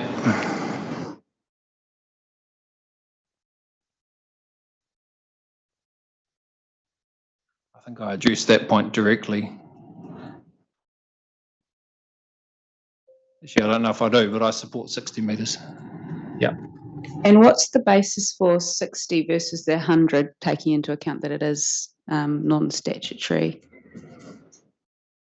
Simply that it would be unusual to find vibration issues out to 100 metres, particularly in the parts of the network we have here where, for the most part, through the zones we're talking about, the trains will be travelling slower. And we're also talking predominantly about new and slightly larger buildings, which will have a higher mass, and they will reduce the vibration level slightly more. So taking everything into account, I think 60 metres is right. So do you disagree with Dr. Charles' evidence in terms of his, I think he's got a table in his evidence which sets out all the different vibrations and shows that them going well beyond the 100, and he's recommended 100. You're saying 60 is more appropriate in this particular local context. Would that be fair? Yes, that information in Dr. Charles' evidence I challenge. I haven't done an evidence because it's a very detailed issue. I challenge it because a lot of those measurements were undertaken as a result of complaints, so they're targeted to those parts of the network that are problems and not the wider network. They also don't always reflect the fact that vibration and these controls would be felt on the floor of buildings, not in the ground, and there is almost always a loss between the ground and the building itself. So, and also the fact that we're talking about a small number of movements, and it may reach, the effects may go out to 100 metres for a small portion of the pass-bys, but in my opinion, it's not frequent that they would be out that far, not enough to worry about. Thank you, that's helpful.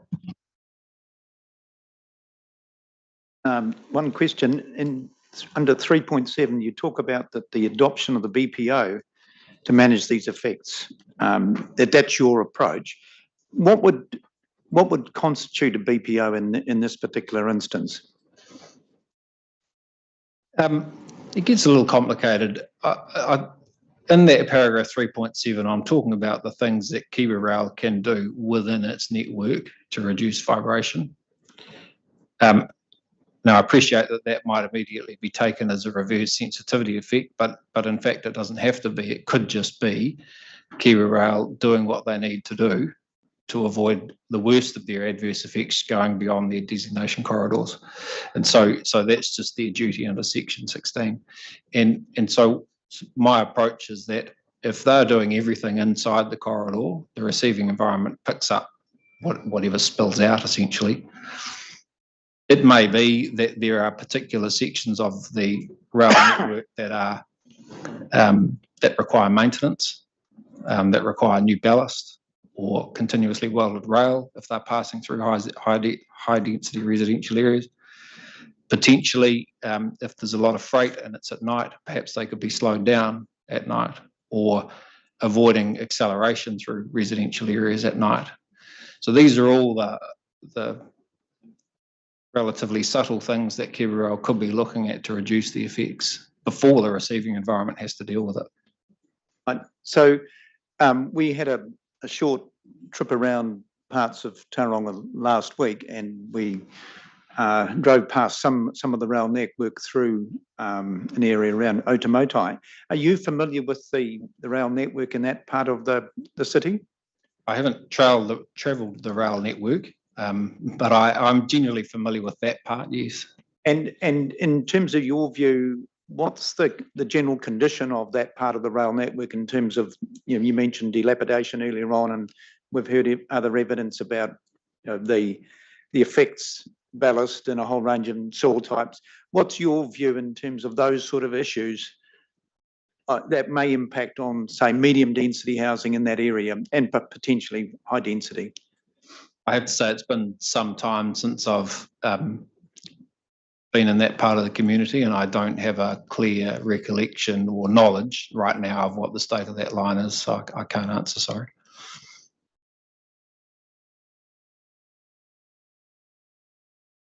Easy question first. Why 15 passes? It's not that much of an easy question. Well, you wait till you hear the second one. Okay, good. The idea is to generate a statistical pass-by maximum. So you measure 15 pass-bys. That's what the Norwegian standard says we have to do. It's the only standard that gets close to being helpful. We don't have a New Zealand one. From that, you do a statistical analysis. That's fine. That's the answer. You're adopting the Norwegian standard. Okay, that's fine. Yep. Second question is, what does the alert layer actually do? I'm trying to think what the implications are for consent processes and so on when they see something which has a red flag which says X, Y, Z. Are you aware of this sort of either an acoustic or a vibration alert layer on any other plan? Yes, two parts, two answers. It is in the Whangarei district plan as a result of a process just like this one. but very recent and not, we haven't seen the implications of what it might mean. Yeah. I think it's been operative for maybe a year or so. Not quite sure on that, but it's of that order, yeah. And I think it's about to go into a couple of other plans as well, or become operative in other plans. Obviously no experience there. In terms of what it does, there's a whole part of that answer that's not mine to give. I think it probably belongs to a planner mistake, maybe. But certainly from my point of view, it helps to set the expectation. And that's something I deal with a lot, people calling, wanting us to help with issues that they have experienced or begin to experience in their house. Typically, if there is something to alert them to the fact that there might be this effect, then they can expect it and it's tolerated more. I know that's a pretty general answer. Well, it assumes that people read plans, of course, which is another question, but yeah. That's right. Yeah. Well, having it on the planning maps, I think, is very helpful because my experience is that the planning maps are looked at quite often, or more often than a rule in a detailed part of the noise chapter for sure. Would it come on a limb? Would it appear on a limb? I have no idea, sorry. The requirements for a limb provide a great deal of discretion as to how much information is or isn't on the limb, and the council will be able to advise. But again, in my experience, it depends on the council. Some people might choose to put it on, some people might not. Yes, I'm just tossing up in my mind the difference between the efficacy of this and the scare that some people might actually get. So the avoidance behaviour that might be generated by it, I don't know. Anyway, we'll have to think about that. And as you can see, it's time for a coffee break. Right. At 11 o'clock. Thank you.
Right.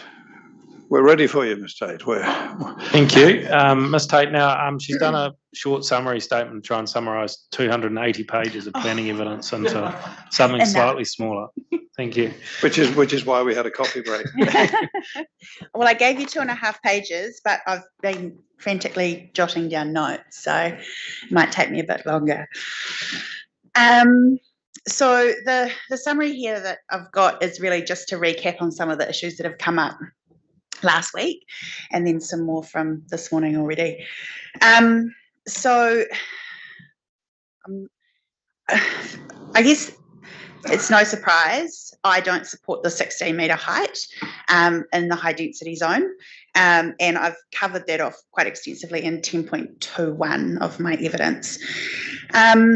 But I just wanted to make some clarifications, and I'm happy for Ms. Speedies or Ms. Peters to jump in if I get this wrong. But my understanding is that there was a 21-metre height limit notified for the high density zone, and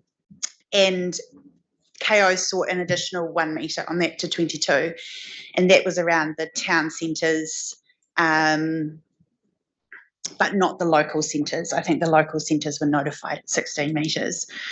So we're not actually talking about a jump from, well, the recommendation now has been to go from 21 to 16 metres in that outer walkable catchment. But from the notified position, we're actually only asking for an additional 1 metre. KO asking for an additional 1 metre. My position and evidence is that all of the high density zone, including around the local centres, should be increased to 22 metres. And just coming back to this height issue, that before I kind of move on to the reasoning for the additional height. So what we've been working off is a 3.2 metre floor to floor height with roof variation. And just in the break, one of the guys from Tauranga Water said that they actually had to bring the ground level up by 1 metre on an application that they're working on. So that finished floor level or that finished ground level can be quite substantial and way more than the 150 mils that people sometimes talk about. And then the other thing that I just wanted to touch on briefly is, why would we promote a minimum? Why are we talking about 3.2? Like, shouldn't we be allowing a height that gives people choice and variation in terms of the apartments that they want to sell? So if you want to deliver maybe a lower quality or lower price product to market, you might choose to do 3.2. But what if you want to deliver a higher value product and you look for lower, higher, bigger floor to floor heights? So I think that I wouldn't want us to obsess over a minimum, because we actually want to ensure that we have really good residential amenity outcomes and we don't see people kind of crammed into the smallest spaces possible. So I guess just jumping to 1.2 in my summary, I don't think that Ms. Speedy and Ms. Peters and I are that far apart. I think that there's big consensus that we need to provide for intensification in the most appropriate locations, being the most accessible. I guess there's a difference of opinion as to what that looks like. So Ms. Peters on Tuesday last week talked about the interplay between Policy 2, which talks about sufficient development capacity, and Policy 3, that is what we're all here debating. I consider that Policy 2 directs territorial authorities to ensure there is sufficient capacity, while Policy 3 directs the most efficient locations for intensification to occur. So I see them as quite discrete issues. In my opinion, Policy 3 should be relied on more heavily by councils to enable intensification rather than NDRS, and the planning provisions in the high density zone should reflect this. While I support medium density, It is my opinion that had planning instruments been suitably enabling of development in efficient locations in the past, there may not be a need for medium density to have been imposed on territorial authorities by central government. So I guess in a nutshell, we're in this position because we've done very little to put people in the right locations or in the most efficient locations. So we are lumped with what may be an inferior planning outcome, but it will obviously enable housing to be delivered at pace. There was some discussion on day one and then on day two. On day one, it was about infrastructure investment, and on day two, it was about economic modelling, but the unpredictability of uptake. And I guess my comment is it doesn't need to be as unpredictable as what some might think. If we provide suitably enabling planning controls that achieve high density built form outcomes, that makes commercial sense for developers to develop in these locations, in these efficient locations, then I think that will act as a carrot to encourage development in these locations. So I don't think it needs to be as unpredictable as what was suggested early last week.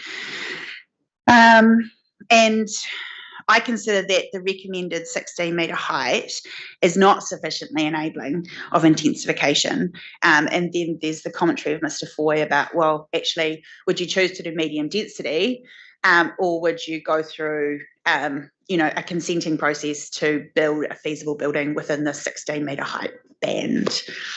I think most developers would choose the non-consenting pathway. So there was one other comment I wanted to make here. It was in response to a question by Commissioner Campbell about the number of 4-storey buildings and 5-storey buildings that have been delivered. I'm very conscious that we don't look back too much. Effectively, we've operated within a very constrained planning environment.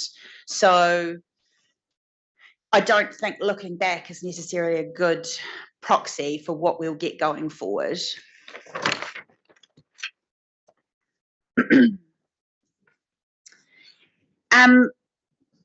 There has been discussion around, and just Ms. Peters made the comment, loss of benefits or the costs of enabling higher density development in the outer catchment or any, the 16-metre height. And it's unclear to me what the costs are, given that the council supports walkable catchments and that's the most efficient location for development to occur. And so it seems to me like there's been, and noting that they initially notified 21 metres around those town centres to the full extent, that there's, in response to submissions, I understand there's been a pullback, but the only issue that I can really see, based on the commentary of Ms. Peters, and she will advise if I'm wrong, I'm sure, is that there's a zone interface concern. But in my experience, if a zone boundary avoids a mid-block transition, then the interface tensions are largely avoided. And there is also the option, which I would encourage, of introducing a reduced height to boundary if there was a mid-block zone transition. Lastly, this point seems kind of overly simple at 1.6. I just note here that 22 metres or 27 metres in the walkable catchment for the city centre enables 4 storeys, whereas 16 metres only enables 4 storeys, meaning that 22 metres doesn't exclude lower rise apartments. So whereas 16 metres is clearly a barrier to higher form apartments. Listening to the commentary last week around the request laid out in my evidence, the position laid out in my evidence around the 24.5 metres in the commercial zone, very simply speaking, it's purely to give the centres a competitive advantage, being the most efficient location to locate people. And then obviously there's also an urban form aspect to it too, that we started our centres and we dropped down in scale as we move further away from them. My preference is for that 24.5 metres to be brought forward, and that includes for the local centre zones, so we don't end up with a donut. If 22 metres, now I'm going to talk a little bit round in circles, but if 22 metres was accepted around the local centres, we wouldn't want to see a donut in the middle. It's having 16-metre height limits in the centres. So, and I have said here at 1.7 that I do think it's best to achieve it to approve the 24.5 metres through this process, but it could also be picked up as part of the plan change that is being undertaken for the centres in the next 6 months. I just interrupt there. You've actually said is it may be best. So you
This is demonstrated by the reporting officer's comments at conferencing that the non-complying and discretionary statuses, sorry, there's a spelling mistake, are warranted because the issues are complex.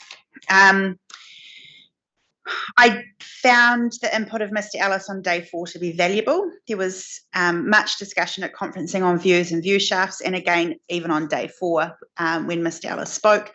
And as such, I incorrectly oversimplified the appropriate treatment of cultural values in the Mount Maunganui North area and did not consider the dominance of buildings in proximity to landforms in Tauranga identified by tangata whenua.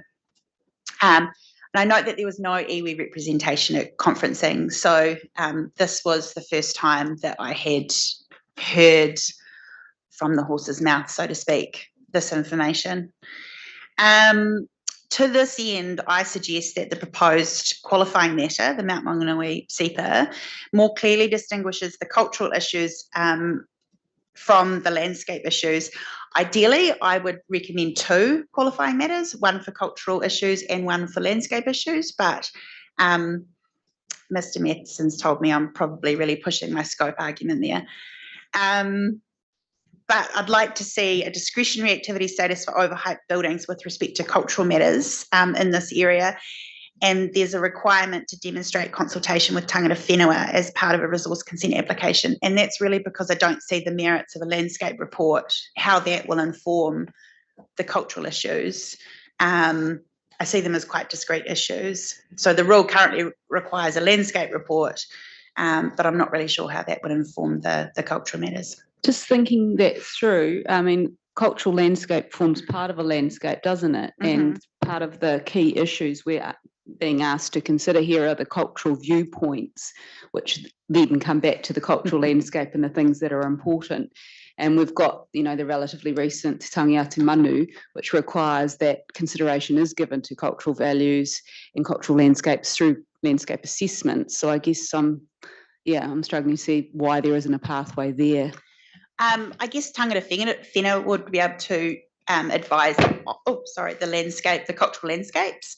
But I note that the reporting done by Bofema School and Isthmus Group, they stayed well clear of it. They didn't comment on the cultural aspects at all. So it's not to say that the 2 couldn't be combined. It's just that I think that would probably best come from tangata whenua. it's creating a pathway there for consultation, which I think is important in this sensitive area. Perhaps an additional response would be to increase the setback from the conservation zone, although I think that probably has relatively little merit because there's only 2 properties that actually adjoin the conservation zone. Most of them are separated by road or the active open space zone. With respect to the natural character and effects on ONFs and ONLs in the Mount Maunganui SEPA, I consider that a restricted discretionary activity status is appropriate, as the matters are clearly articulated because they've been done through the SEPA process. And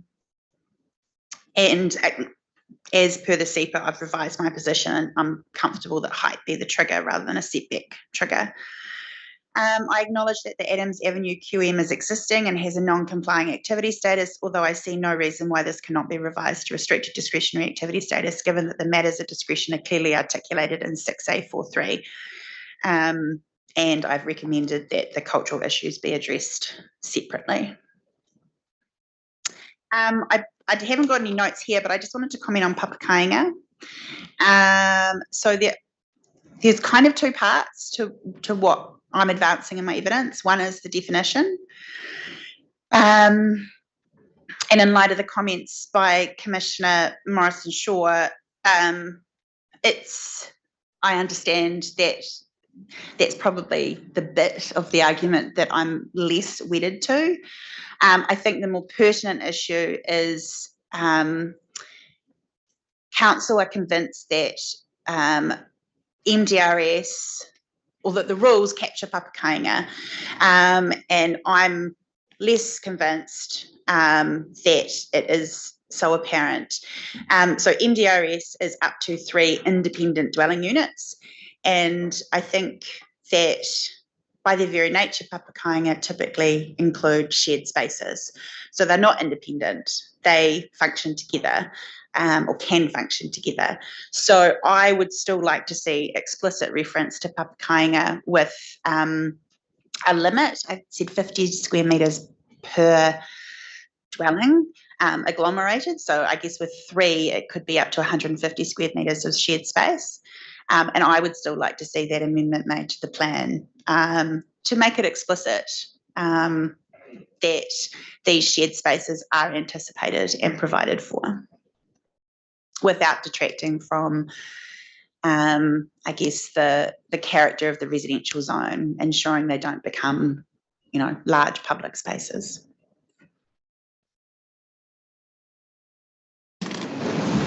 I'm done. Yeah, I've got 2 or 3 questions. On your 1.3 in your summary, you sort of speculate as to whether MDRS would have been required had planning instruments been suitably enabling of development in efficient locations. But, for instance, in Auckland, we've seen a plan that does that. And I think from memory, there was sufficient capacity as well provided by that, yet we've still got MDRS coming in. So I'm not sure whether, do you still stand by what you're saying on the basis that we've got the Auckland example, which did exactly what you're saying should have been done, yet we've still got MDRS coming in? I mean, my comment is entirely speculative, but in saying that, I think that we have landed with a situation where the government is imposing MDRS because not enough has been done. So even though it's still required in Auckland, MDRS that is, maybe the FAB zone, which is the high density zone up there, wasn't sufficiently enabling. Maybe there were still too many barriers to making it work. Something hasn't worked, and that is why we are here. Sorry, I'm too lazy to scroll up to tell you what paragraph number it is, but on page 40, your bullet point 8. So I hear entirely where you're coming from in terms of making those areas, those walkable catchments more enabling and encouraging development within them. But my sort of understanding of the evidence that I've heard is the fact that it's actually the commercial zone that's within that, the centre of the donut. There's actually the area that provides the best location for people to live in because it's closest. You're really close to all the facilities there, and by definition, in a walkable catchment, you're a bit further away from them. So, should we not be encouraging development to those areas, and therefore, in a way, by making the walkable catchment more enabling, as you're suggesting, you're actually taking away from the centre, which is why you're then saying we go up to 24.5.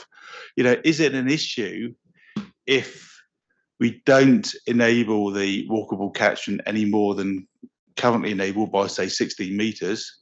And hopefully that'll have the effect that that might put people off developing there, and rather than going to MDRS down the road, they'll actually go to the centre. And they're developing a centre. If you see my, you know, I can just see two sides to it at the moment, and I'm not sure. So a high density zone, there's a few parts to this. A high density zone provides an alternative to city centre or centre living. Not everyone wants to live in a centre, but they may be happy to live in apartment style living. So there's the choice, and that's promoted through policy 1 of the NPS. The other part to it is it really comes back to, if that is the most efficient location, and I know I've spelled this out several times, then why wouldn't we enable it? If you get an apartment building on the edge of the walkable catchment, it's still an efficient location. It's still putting people in the best location to for infrastructure investment and changes to multimodal transportation. Sorry, I always stumble on that one. It still supports centres. It still will increase the vibrancy and vitality of centres and encourage more businesses and services into those centres. So it is about providing that choice between centre living and high density living outside of a centre. That's probably. Yeah. So I've noted at that point about that choice. So I'm just going to scroll down, which is always a little bit slow. In terms of your 1027, where you're looking at the 19 metre and 60-degree standard, I mean, I fully understand where you're coming from with that, but I can think of instances where similar things have happened, where you've got, a site that's been upzoned again through the unitary plan, by way of example, and a building's been, built effectively to your 19 plus 60. And clearly you've got a massive impact in that interim period on the neighbour next door. And we're hearing the fact that the market here isn't going to pick up and run with multi-level development very quickly. There's limited immediate demand, and as Commissioner Hill said, you've got I think it was earlier, the 13 buildings will meet that demand. So we're potentially not looking at a short-term scenario. So even though we're not looking at a short-term scenario, and it could be, 10 plus years, let's say, that someone has to live with that relationship, are you still content that that's appropriate? I think that yes is the short answer. The slightly longer answer is that I think policy 6 of the NPS speaks directly to this. And it is explicit that some people will feel the pain of that transition. But that shouldn't be a reason not to make the transition. No, I think I understand where you're coming with policy 6. It was really that issue of duration. Yeah. And it's not living with it for a year. You're living with it, potentially for a very long time. But you've confirmed you're still happy. Thank you. I just scrolled down to make sure there was nothing else I'd noted. I think it was just those issues, to be honest. Thank you. Oh no, sorry, there was one other issue. So we're on page 57, where you're looking at the amendment to the rule there, and you've deleted B. But my sort of understanding of why B would be in there, in terms of my reading of it, would be that it's about encouraging the activity of the people accessing those units onto the street. So you're encouraging activity in the street by entering your apartment from the street, but you've sort of suggested that be taken away. Do you think there's some benefits of keeping B in?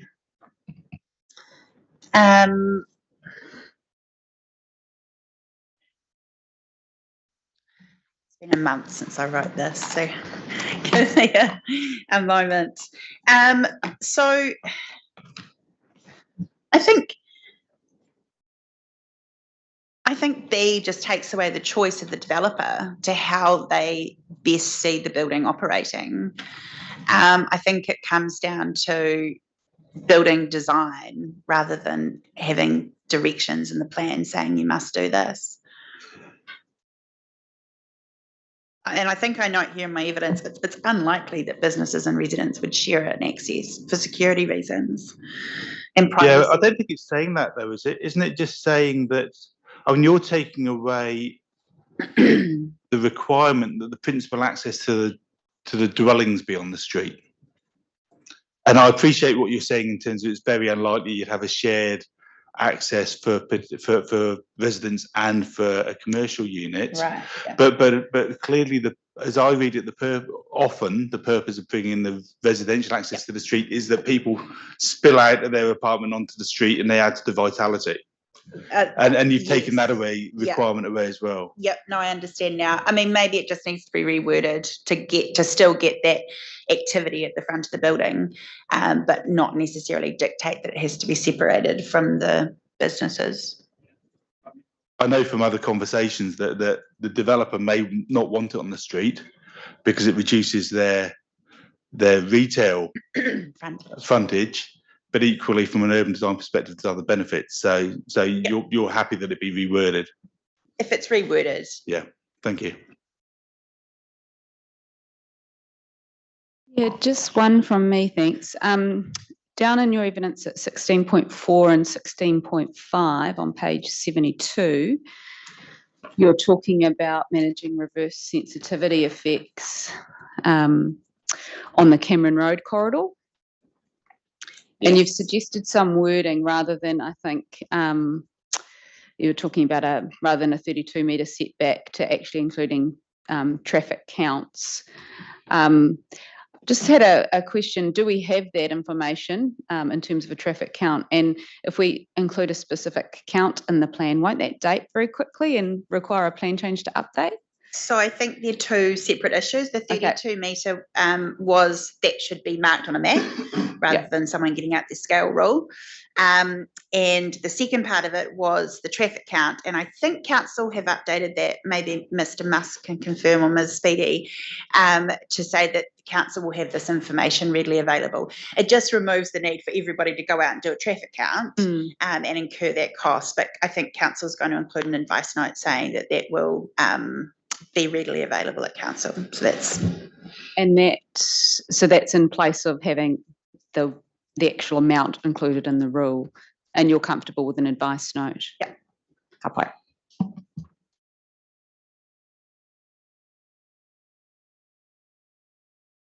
Couple of questions. In 1123, and I apologise if I've misconstrued what you've got here. In 1123, you talk about a minimum area and a minimum dimension. I can just mouse to speed up a bit.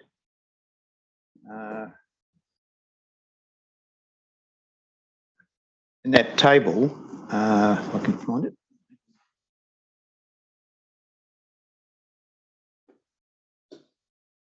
Where have I got it? There was a table that talked about minimum areas in terms of and I'm sorry, I've written down the wrong. Oh, minimum unit size? Yes. Yes. Yeah, one talked about 20 square metres with a minimum. Here we are, I've found it finally. Oh, that might be the outdoor living space. Yeah, so it's under 1125. Yes. The living space, communal, if for every 5 units you've got 20 square metres with a minimum dimension of 8 metres. Can you just explain the thinking behind that? The communal space? No, the relationship between those two measures. So one's a minimum square metres of 20. Yeah. And then a minimum dimension of 8. Yes. How do those two work together? Shape. Shape. So So- if you've got an 8 by 8, Yes. that's 64. Yes, but you could have 8 by 2 or 8 by 3. So what I can't work out is how that could be a minimum dimension. The 2 would then be the minimum dimension, wouldn't it? I think if I can jump in, I think the idea is that at least one of the dimensions has to be 8 metres. Right. So you can't have 20 metres by 1 metre. Yeah. So Yeah.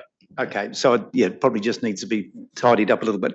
A more general question. You mentioned policy 1 a minute ago in terms of as part of the support of what you're suggesting. And policy 1 also talks about price. And what I'm interested to know is in terms of what Kaingora is promoting, what is the area in terms of the type of development that actually is going to produce affordable housing, rather than necessarily just dealing with the issue of supply of housing, but in particular the supply of affordable housing. We've had evidence last week that some of that multi-storey apartments and of the sort of level that you're suggesting is only likely to be economic in areas where you have people will be in the city or have, like in the Mount Maunganui area where they've got views, and so basically expensive. Now, can you provide us with some alternative evidence in terms of you're suggesting high rise being the most effective way of providing accommodation, but how do we meet the requirement for affordable housing? I think that I don't think I'm the right person to answer that question, but I think I don't think the arguments that are being advanced is that more height increases the feasibility. So if you can, if it's 22 metres, then you have a much greater chance of making the cost of that development stack up. And affordability comes down to many things, and I'm talking outside of my expertise, but hopefully I can shed some light on it. But cost of land, ground conditions, any sort of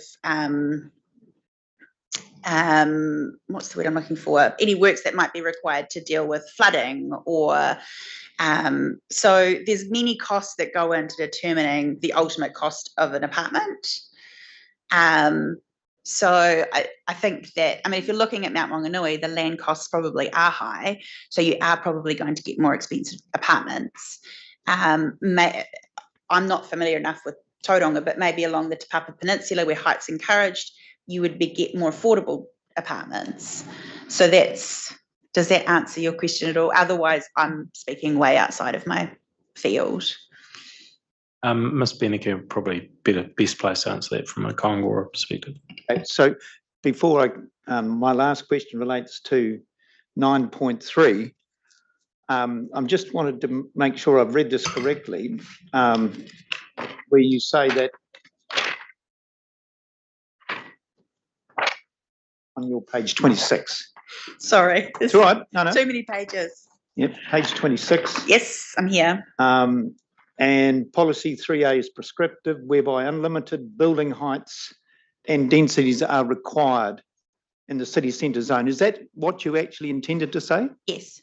So the unlimited building heights are required? Yes. In the city centre zone. Unless there's a qualifying matter, which for Tauranga there are a number. So you mean required rather than enabled or permitted? Required. So you can't, in the city centre zone, you can't put height limits on unless there's a qualifying matter. So I guess the way to work through the process is that you have an unlimited height and then you apply your qualifying matters. So I know in Tauranga there's a airport control. So that then pushes your buildings down to that. And there may be, I mean, Ms. Speedy is probably the best person to talk about the city centre, but the fundamental purpose of policy 3A is that you can have unlimited height. Yes, I think you've clarified it there by you can have, not required. You're not required to have unlimited height. No, required. Okay. I think I understand where you're coming from now. It's just the terminology. There's no rules in the plan that would limit your height. There's no rules in the plan that limit, yeah. Yes. But it doesn't require unlimited height because that's nonsensical. It doesn't require unlimited heights for developers to build to unlimited height. It requires the councils not to put in height restrictions. Thank you, yeah.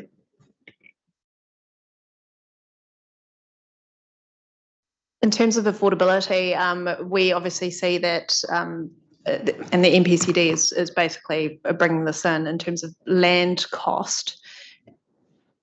We see better returns and our developments stack up better if we have more units as part of that. So that's why in terms of trying to build within centres, you get those higher development, more units, higher returns for that. So in terms of us and affordability, we haven't started to look into that in terms of affordable housing, but it is part of our mandate as well to consider it. Yeah.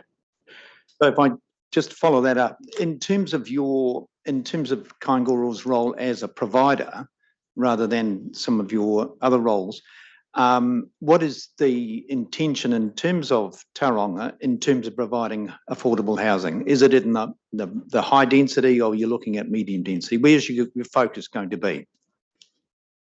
Can't answer that at the moment. It is just really just a range of typologies provided so that you have different price points as well for that. So currently we are only looking at our social housing at the moment within some areas. Obviously, we've also purchased sprinkler farms and looking at a range of different typologies in social housing through that and affordable housing through KiwiBuild. But yeah, in terms of where we're doing things specifically at the moment, I'd have to have a look into that with our IMO. Thank you. Ms. Tate, first off, can I ask you to provide us with marked up copies of all the changes that you're seeking so that we've got it in one place when we come to deliberate on this? And that sort of raises up the primary issue, of course. As I've said in other hearings, we need to establish where we are with respect to the sort of the macro issues that KO's put forward before we go down the details. So we just put that on ice for the moment. I only have one question of you, which is in your 111 of your summary statement, and in the middle of the paragraph there. And when you're talking about the MNN SEPA, you say you agree that a height trigger is appropriate. Do you and KO accept that the 9 metre plus 1 and then stepping up through that is the right trigger, or have you got a different height trigger in mind? I guess first things first, I'm not a landscape architect, so there are limitations as to what I can say here. I would have thought NDRS was a suitable minimum to springboard from, but there are experts in this area that have done work that I have to rely on because KO haven't brought their own landscape architect. But I do, as a planner, I do question the merit of dropping back down to that 9+2. Yeah, I just wanted to be clear that you weren't actually agreeing with council on that one. When you say you agree, you don't actually agree. I agree that height. And that's not a trick question. I just wanted to clarify. I agree that height is the trigger. My evidence in chief suggested height is a trigger for everything. That's why we need. No, I won't say that. That's in my evidence in chief. I suggested that because there was talk about building dominance, and I was like, well, actually, height in relation to boundary and setback infringements often play more into those bulk and dominance effects than height or height alone.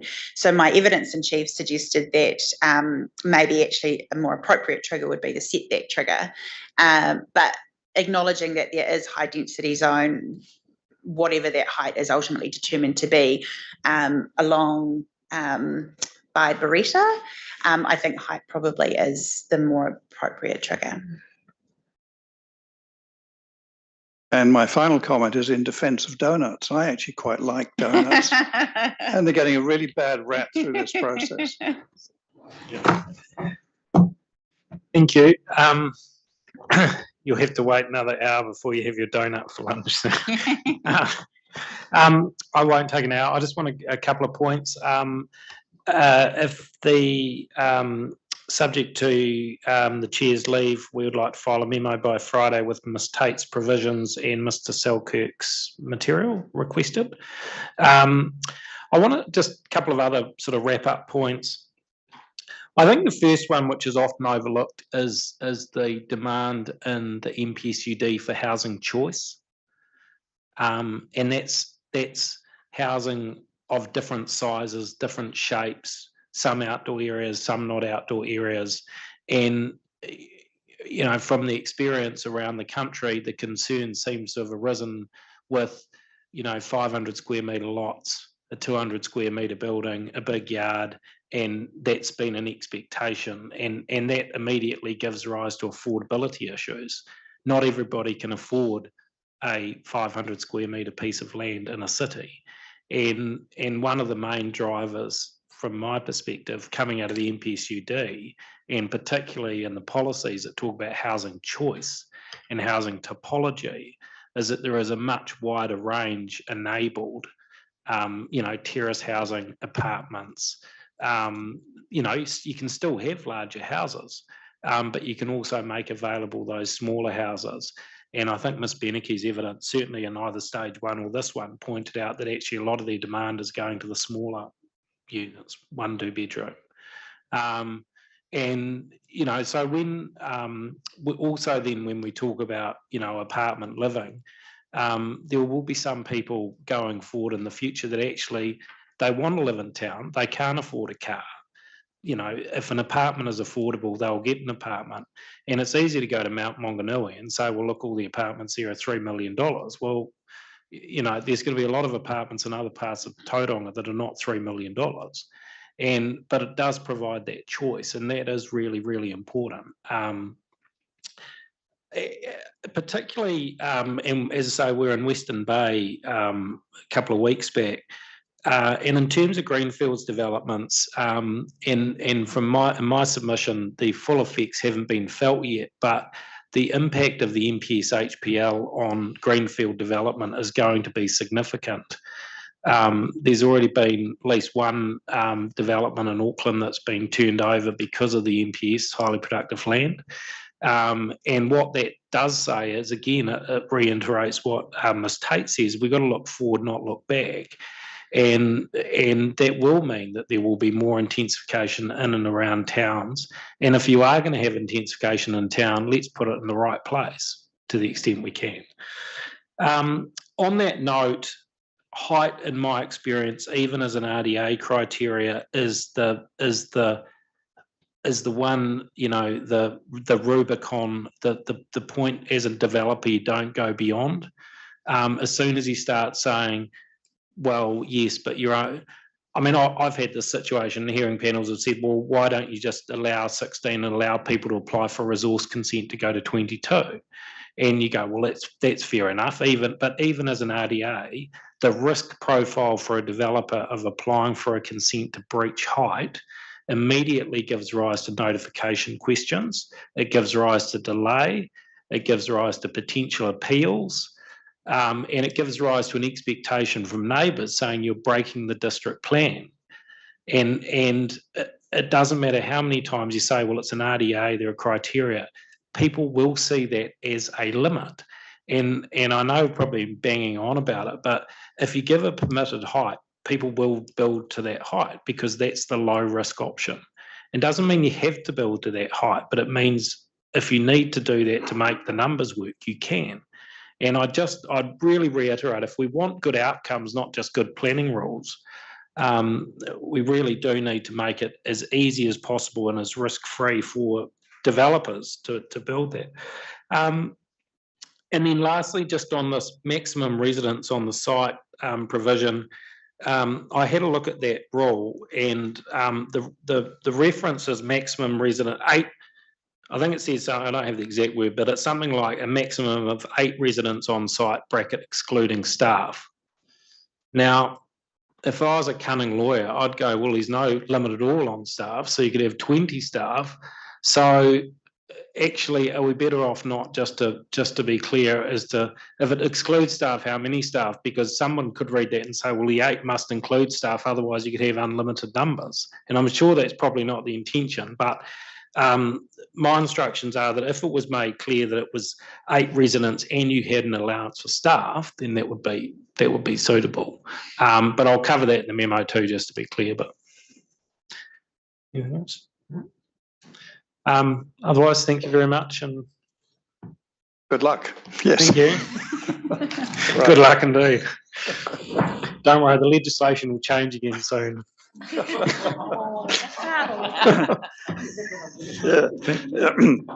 This is KO's official position, is it? Certainly not. Retract that. Thank you. Goodbye.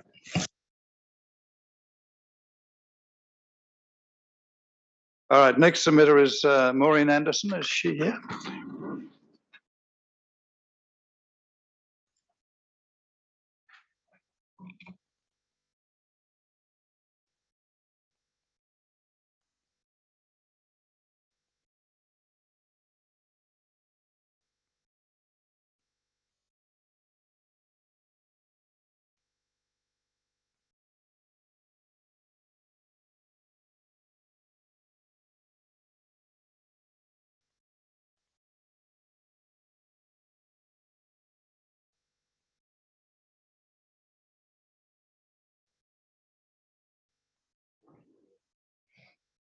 Good morning to the commissioners and kia ora to all the attendees here.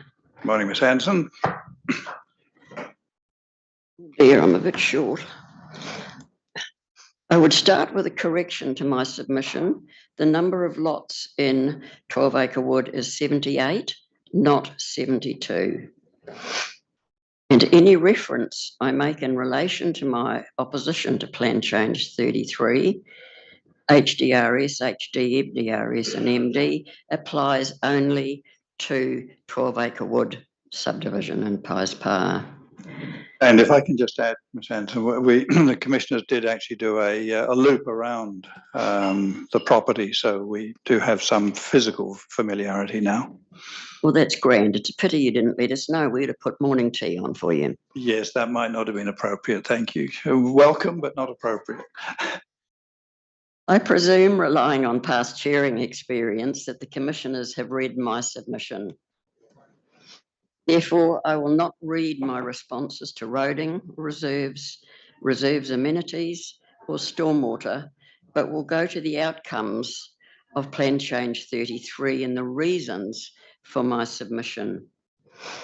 In a past life as Mayor, Western Bay of Plenty District Council, I retired 2001, I drove past 12 Acre Woods in its development period between 1999 and 2001 and made comment to my CEO that it would be a desirable and environmentally sustainable subdivision that would stand the test of time. I still hold that view, and I comment that good land planning and development must include diversity of choice in what and how a property owner and the community choose to live. Well, how silly of me that land planning in the late 1990s and early 2000s gave the visionary, that was Colin Henderson, he's now deceased, the ability to plan his subdivision in a blue skies, environmentally sustainable and diverse way. Plan Change 33, as it relates to 12 Acre Wood, negates that in every way. I will now go off grid and link Plan Change 33 to growth from a community perspective. In my view, growth is not about more people and more housing. It's more about productivity. A growth in productivity allows a city, town, community to become more prosperous, healthy, environmentally aware, community-minded, and in the long run, more stable and contented. To achieve that, the priority must be diversity in living, working, playing, and most importantly, land and building planning. Diversity in planning rules gives buyers, sellers, businesses, and developers choice and opportunity, the basic ingredients of democracy. Excuse me. Plan Change 33 dictates a one-size-fits-all ethos and does not appropriately defend and or define, maybe we don't mean qualifying matter, but I mean the 12-acre wood special character or in the space that character fills. It is my contention that planning rules must encourage diversity of land and house planning by not using the including theory, which you can or must do, but by the exclusion theory, stating clearly what you cannot do, and to that you would obviously attach serious legal remedy should anybody go outside what you cannot do. To that end, I support high and medium density residential standards on greenfield sites and appropriately identified sized blocks of town and city land, but oppose absolutely Plan Change 33 as it applies to 12-acre wood. I thank you, sirs, madam, for your time. Thank you, Ms. Anderson. Just a couple from me. I was just looking back at your submission. Can you just clarify for me, do you live in 12-acre wood or are you, do you live somewhere else? I sure do. I came in from Omakaroa because I admired the 12-acre wood subdivision and I bought in there a section as soon as we could. Thank you. And then just the second and last question from me, just at the bottom of your one page there, you talk about appropriately identified sized blocks of town or city land. Of course, that yes, begs the question, in your view, what is appropriately identified sized blocks of town or city land?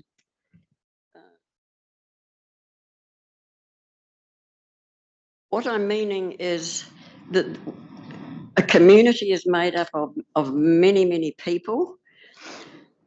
And it's a great shame that Mrs. Kafoops, who lived and married and lived in that house and wanted to die in that house, is now been overshadowed by parking all over the front lawn. She can't get in and out. She's got no son. It's just not nice. And I know the answer to that is that, well, she'll have lots of money. Somebody will buy it for development. However, Mrs. Kafoops does not want to shift. She wants to die in her house. I don't think planning rules should get into the area where it pressures people to have to shift.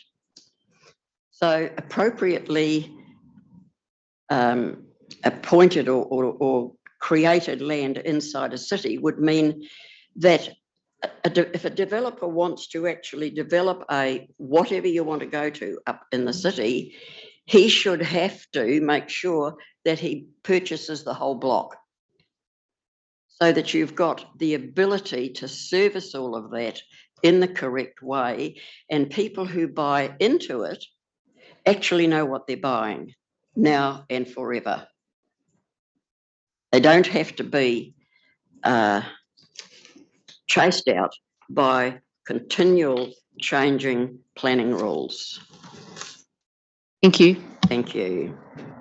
I mean, I know that the society is coming next, but just foreshadowing, I think we've been advised through the papers and through the submissions that the wood has extensive covenants in place that actually prevent a lot of stuff happening, so that notwithstanding putting rules across it, the implication is that nothing can happen, basically. Is that your sort of understanding of the situation? That's absolutely my understanding, but I also know that councils have quite a lot of power when they want to use it.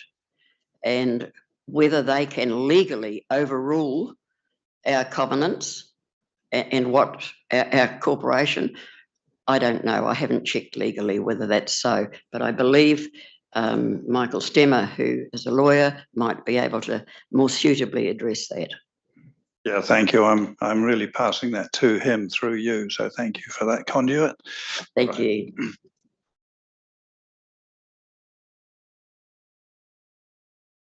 Right, Society and Stemmer and others. Thank you for your attention. Thank you.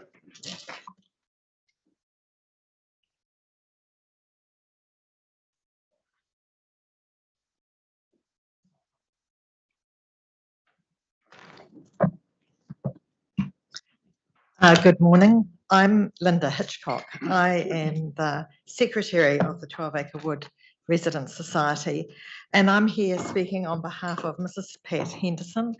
Pat unfortunately is unwell and is unable to attend this hearing this morning, and she sends her sincere apologies. Pat and Colin were the original developers of 12 Acre Woods, and I'd just like to read her submission to you, and these are Pat's words. Oh, I'd just like to note that unfortunately Colin died earlier this year and obviously can't put his opinions across. So Pat says, in the late 1990s and early 2000s, my husband Colin and I were planning to subdivide the land where we'd lived since 1974 and where we'd raised our 2 children. And we had a very clear vision of what we wanted to achieve. The vision wasn't to bulldoze this beautiful piece of Pies Pa land, build lots of houses on small sections, and maximise our profits. Our vision was to retain as many of the trees as possible that we'd planted over the years, retain the natural contours of the land as much as possible, and share facilities to help create a real sense of family-focused community. To that end, we have a communal large family pool, a lap pool, a pavilion, a tennis court, a small orchard, a library and a lovely rustic building, and extensive landscaped gardens and green spaces. A residents' association was formed to provide the maintenance of these shared facilities, which includes the lovely parkland spaces and the privately owned roading. This has included employing an arborist on a regular basis to maintain the larger trees. Our vision was for 12 Acre Wood to not be gated, to allow the area to be a non-exclusive community within the city of Tauranga. Walkers and cyclists from outside 12 Acre Wood, with or without dogs, are welcome and often use our roads or walk through the green spaces. And we often receive wonderful feedback about how lovely the area is and how the gardens and landscaped areas are well cared for and consistently look wonderful.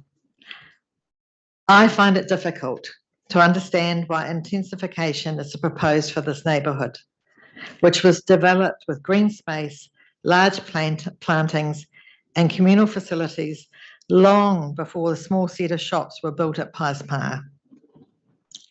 It appears that high and medium density housing zoning is proposed because of the proximity to the shops and bus routes. I would hope that the individuality, uniqueness and special character of 12 Acre Wood, what the landscaped gardens and green spaces offer to our wider community, and the original intent of my husband and I to develop a subdivision that has unique and special character within Tauranga would all be facts to be considered by this panel. This area is maintained by our residents at no cost to the council, and high or medium density housing would totally change the character of the environment. 12 Acre Wood is providing what is often lacking as our cities grow, a strong sense of community and connection to our fellow human beings in a beautiful park-like setting. I can confirm that there is an exceptional sense of community within 12 Acre Wood, with residents supporting others in times of illness and loss. We have families, couples, widows and widowers, and a wide range of age groups across the 12 Acre Wood community. The sense of community and caring within this 12 Acre Wood community and the obvious pleasure of residents and others from the wider community and what is provided by 12 Acre Wood has been a fulfillment of our original intentions.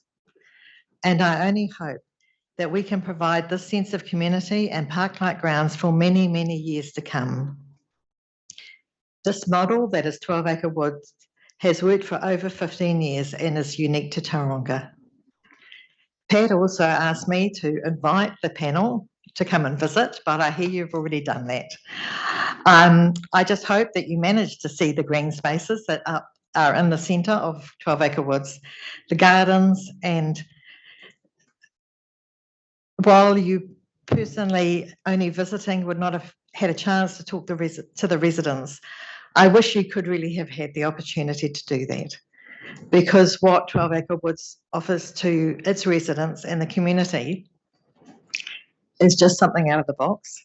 And as a resident myself and as the secretary for the Resident Society, I can only tell you that this is something unique and special and quite rare, to see residents who are prepared to maintain this on an ongoing basis through their own pockets and invite a wider community to share it.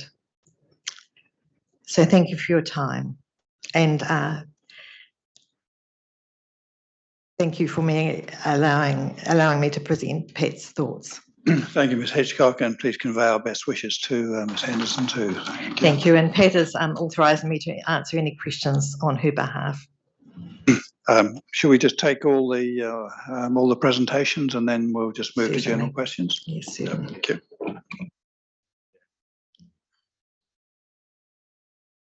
May it please the panel. My name is Michael Stemmer. I'm a resident of 12 Acre Wood and a retired lawyer. I filed submissions on the 24th of September, and you should have those in front of you. I'll just speak to them. I haven't got a summary of them today, but I'll refer to the submissions as I go through. Well, basically, it's 12 Acre Wood's position in our submission that intensification is inappropriate and should not apply to 12 Acre Wood. To achieve this from a legal point of view, we have to rely upon Section 77 capital IJ and Section 77 capital L of the Housing Amendment Act. Those sections must be satisfied, and essentially the key characteristics of 12 Acre Wood must amount to a qualifying matter, and intensification must be inappropriate. Now, our evidence is contained in an independent evaluation by ISMIS Consultants, and Mr. Brad Coombs here will speak about his evaluation today. We've also filed 3 legal submissions, and residents are speaking today. The key characteristics of 12 Acre Wood can be summarised as follows: large-scale rural trees, vegetation and generous green space, unique legal structure, and I can speak about that a little bit later, high level of community spirit, amenities and facilities. So in the Tauranga setting, 12 Acre Wood is unique, both physically, legally and community-wise, and we maintain these key characteristics amount to a qualifying matter, and that intensification will threaten those key characteristics. Therefore, intensification is inappropriate for 12 Acre Wood. To also prove our case, the evaluation must be compared with Section 77L. It has 3 limbs. I'll talk about that shortly. It's contained in paragraph 6 of my submissions. This 6.2, why is intensification inappropriate in light of the policies of the NPSUD? In my submission, this is a broad policy statement about urban development in New Zealand. The objectives of the policy statement is not about intensification at the expense of people's welfare, but rather to enhance people's well-being whilst integrating or allowing intensification. It is submitted that 12-acre wood enhances people's well-being and satisfies the objectives of objectives 1 and 8 of the policy statement. Intensification is against the objectives of the policy statement as regards 12-acre wood. Subparagraph C of 77 is discussed at 6.3. It requires a specific site analysis, which the evaluation report covers in some detail. Also, subsection C requires an assessment of whether partial intensification may be possible whilst preserving the key characteristics. In my submission, that is not possible because 12-acre wood is only 9 hectares. A partial intensification will still have the effect of threatening or destroying the key characteristics of 12-acre wood.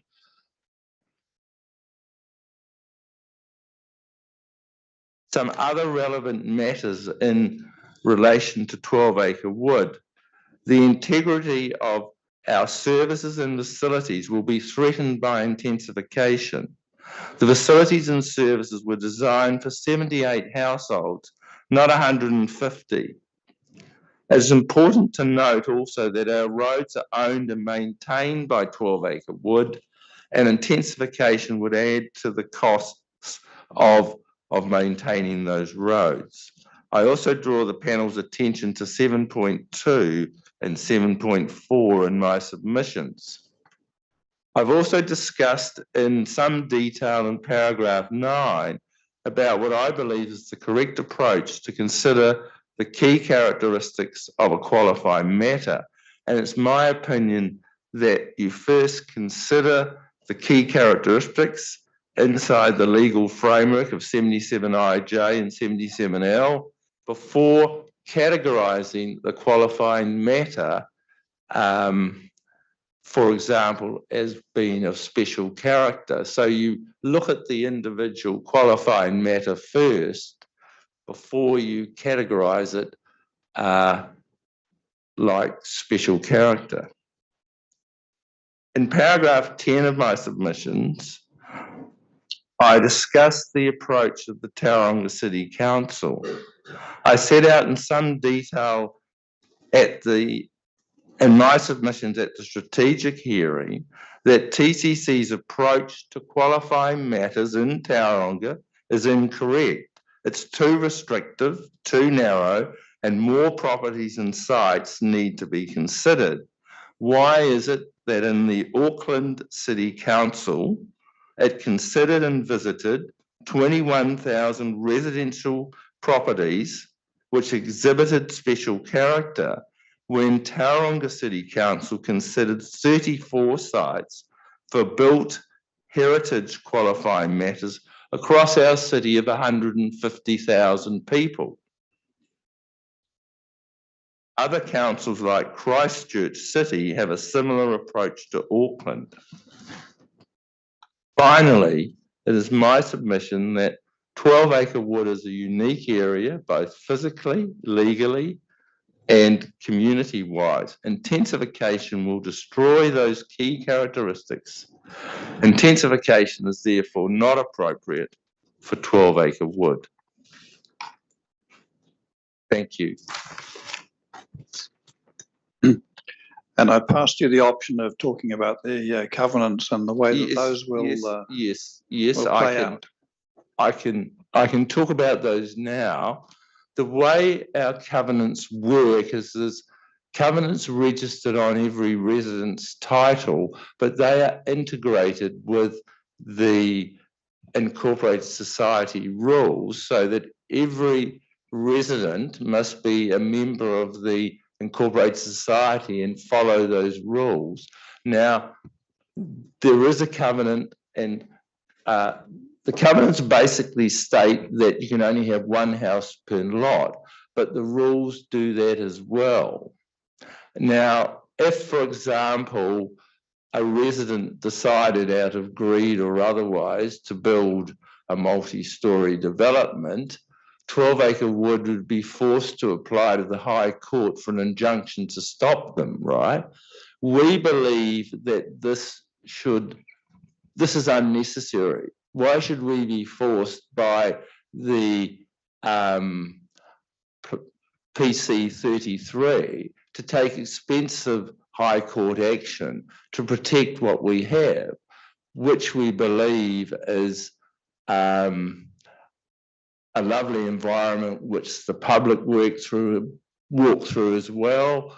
So it's our view that we should be exempt from the medium and high density provisions. Now, you can compare our legal situation with a lot of subdivisions in Tauranga have covenants on their titles.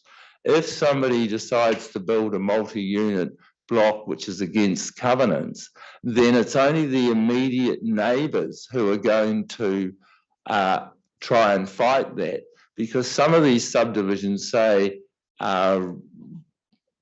encompass, say, 200 or 300 properties.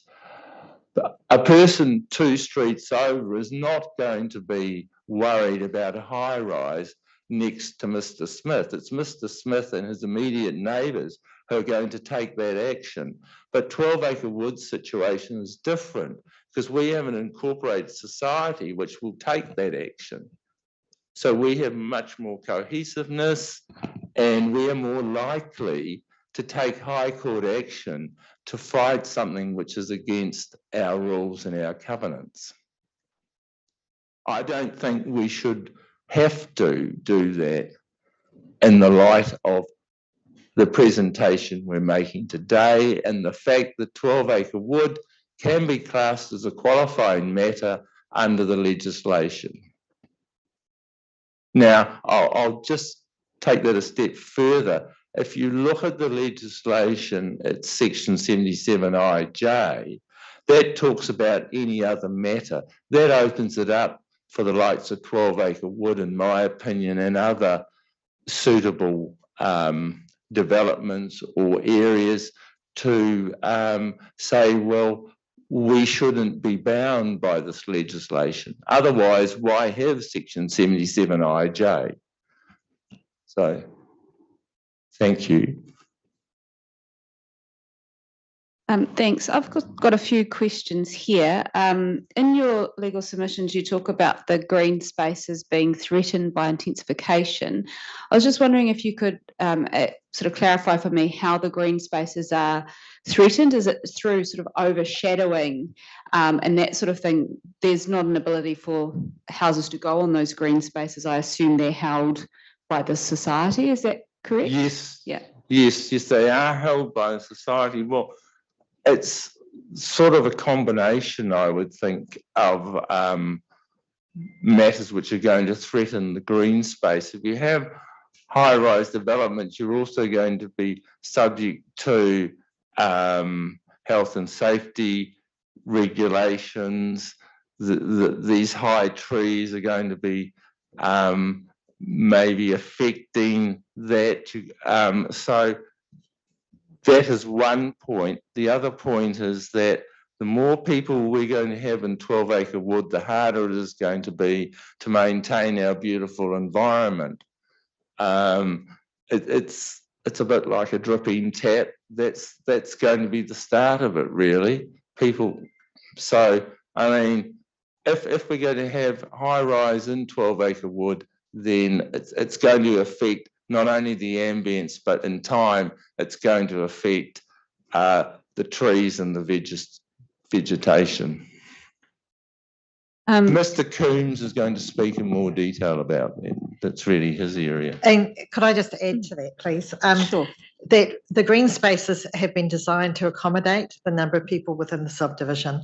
So an increase in numbers places extra strain on areas, whether it's the green space, the gardens, the pathways, all of those things. It's just a higher burden of foot traffic, I suppose, across those sorts of areas as well. Thank you. And in your paragraph 7.3 in your submissions, you say stormwater may be subject to the whoosh factor. Yeah. What is the whoosh factor?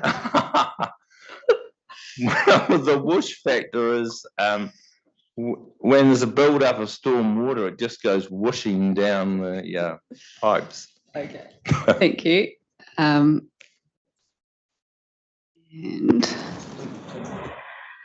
just in terms of the, I'm in your section 9 now, where you're talking about the any other matter, and you're putting it forward as I think you're talking about the sort of special character areas and that sort of thing. And you reference Auckland. Now, there's been no district-wide assessment of special character for this plan change, has there, to your knowledge? No, but I understand the City Council have visited 12-acre wood. So they've sort of said 12-acre wood. They've considered that a special character. City Council, I think, has built heritage as a perhaps character qualifying matter, but they don't have a special character. Yeah. And I mean, I will say this, that the City Council, and I attach to my strategic submissions, a pamphlet from the City Council about their qualifying matter categories, and they certainly have a lot of categories, but they look at everything and say, sorry, that's not a qualifying matter unless it's of national importance. That's the approach of the Tauranga City Council. As I said before, that's too restrictive. Certainly we must have more than 34 properties across Tauranga of which exhibit built heritage or special character. I just can't understand their approach.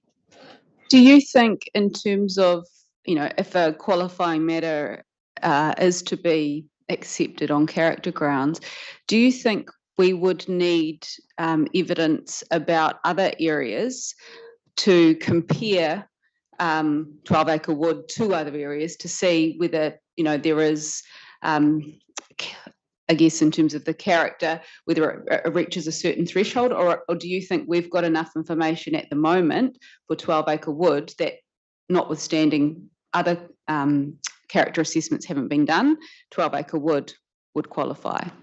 I think you've got enough information, and certainly in Mr. Coombs' evaluation, he says that 12-acre wood is different from a lot of other subdivisions in the green space it has and its ambience. So I think you can look at his evaluation and say, look, this is a special area. I don't think you need to compare it with other subdivisions. I think you can see by walking round it from your own observations that it is different from most other subdivisions in Tauranga by its very nature. Thank you. And then I just had one question. I'm not sure whether it's for you or for Mr. Coombs, is it? No, not Mr. Coombs. Sorry, was it Ms. Hitchcock? Mrs. Hitchcock. Mrs. Hitchcock. Yeah. Thank you. Just in terms of the submission and the Society's position, I just wondered whether the Society had undertaken consultation with all of its members and whether it was a position that was supported by all of the members or whether it was just by the committee, or if you could just talk a little bit about that. Yes. Certainly the approval for employing Mr. Coombs to prepare his report has been based upon the committee's decision, but we have been well supported by the whole 12-acre wood community in preparing a submission to you. And I don't know whether you noted, but there were multiple submissions from residents within 12-acre woods at the initial stage. And some of those submissions were prepared by people who have no experience in preparing a submission. The thought of high density or medium density housing coming into 12-acre wood changes completely a character of a subdivision that they're brought into with the view of living there because of what it is and the uniqueness of what it is and the communal aspect of what it is. So yes, the whole, I couldn't swear that every 78 houses are supporting us, but I know the majority of residents are, and they're very concerned to see that the uniqueness of 12-acre woods is presented to you as a panel. Can I just add to that? At the last AGM, this was discussed and everybody unanimously was in favour of us taking the submission. Maybe council can just confirm, were there any submissions opposed with identifiable 12-acre wood addresses? Sorry, in terms of further submissions? Well, either submissions or further submissions from somebody with a 12-acre wood address in opposition to what is being proposed here. I mean, I'm not aware from reading them, I just want to check that. So that tends to substantiate what you're saying. Yes, yes. We wouldn't be here today if we didn't have the support of all the residents of 12-acre wood. It wouldn't be legally possible. Well, you might if there were 98%, I suppose. Well, yeah. Well, it's the majority. Sorry, I should say. Also, may I add, this is quite an expense for us as a resident society to employ Mr. Coombs, and it's not a decision that was taken lightly. Yeah, no, we won't ask what Mr. Coombs is charging you. We'll keep that confidential. Thank you, and thanks for your presentations. We still have one more. Oh, we still have Mr. Coombs. Yeah, no, my question's not for Mr. McCoon. Oh, right. Coombs. Yeah. Just a couple of background questions. You've mentioned in your submission, your statement, Mr. Stemmers, that you're seeking that MDRS and HDRS do not apply to it. Yes. Are you aware which of those, or is it both of those apply? It's HDRS that applies because of the proximity to the Pius Power Shopping Centre. Okay, thank you. The second question is you referred to the capacity of your roads, which from reading through, you've said that they are privately and they're owned by the residents. Yes. What was the reason why the three water services were not owned by the residents?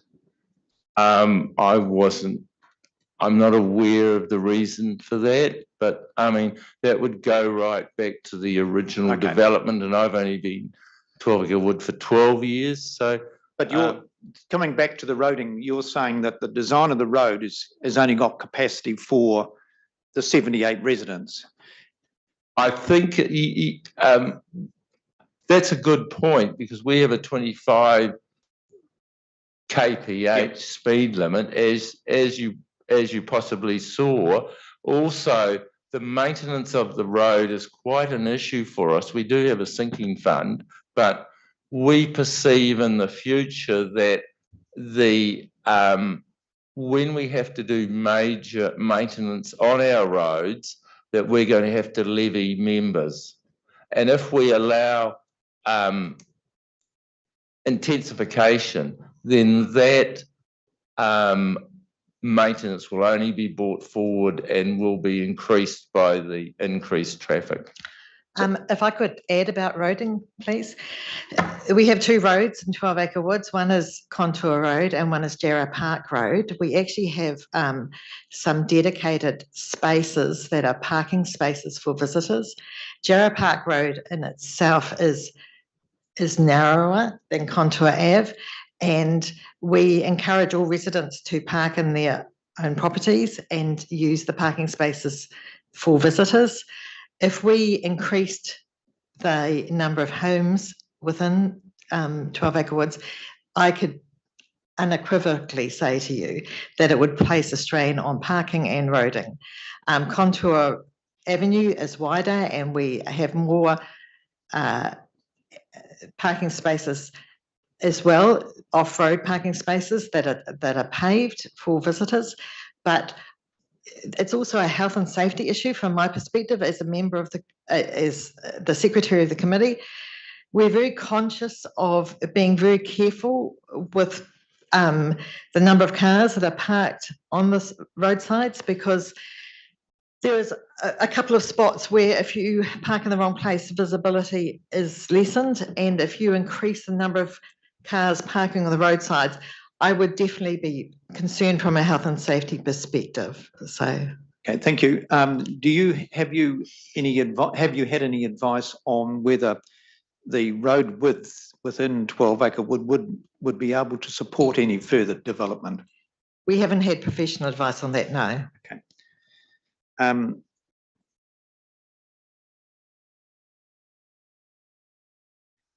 And the issue Mr. Stem has raised about the inconvenience, for want of a better word, about having a high court to try and resolve issues of a resident wanting to develop beyond what your society rules outline. Is that a hypothetical situation, or do you actually have something that you're trying to deal with at the moment? No, it's a hypothetical situation. I wouldn't actually call it inconvenience. I would say it's the cost of it, really. Yeah, no, I meant that in playing it down, not necessarily playing it down, but no, I understand what you're saying. No, there isn't such a situation. No. Thank you. I guess technically that could be achieved by amendment to the rules, but that wouldn't affect the covenant, would it?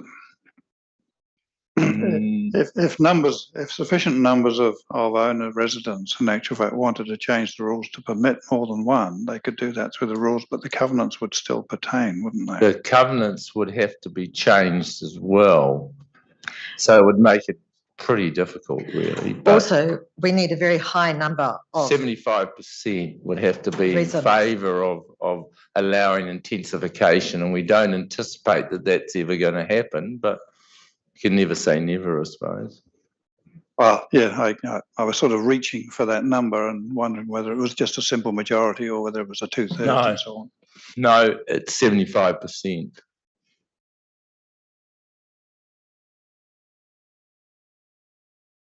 Coombs. Thank you, Mr. Chair. Kia ora nō tātou. I have prepared a brief 2-page summary of my landscape character assessment. I've also got some photographs that I'd like to share with you. I assume they're on the screens in front of you as well. Yeah, okay, excellent. So the first page in 3 sections of my evidence is really just for your records. So no intention to read all of that out to you. So starting at section 4, which is essentially an expanded executive summary from the landscape character report that I prepared, which I understand the commissioners have all had the chance to read. So the 12 Acre Wood subdivision has a distinct and specific structure of ownership and management that is defined by the foundational intent of the original developers, Colin and Pat Henderson.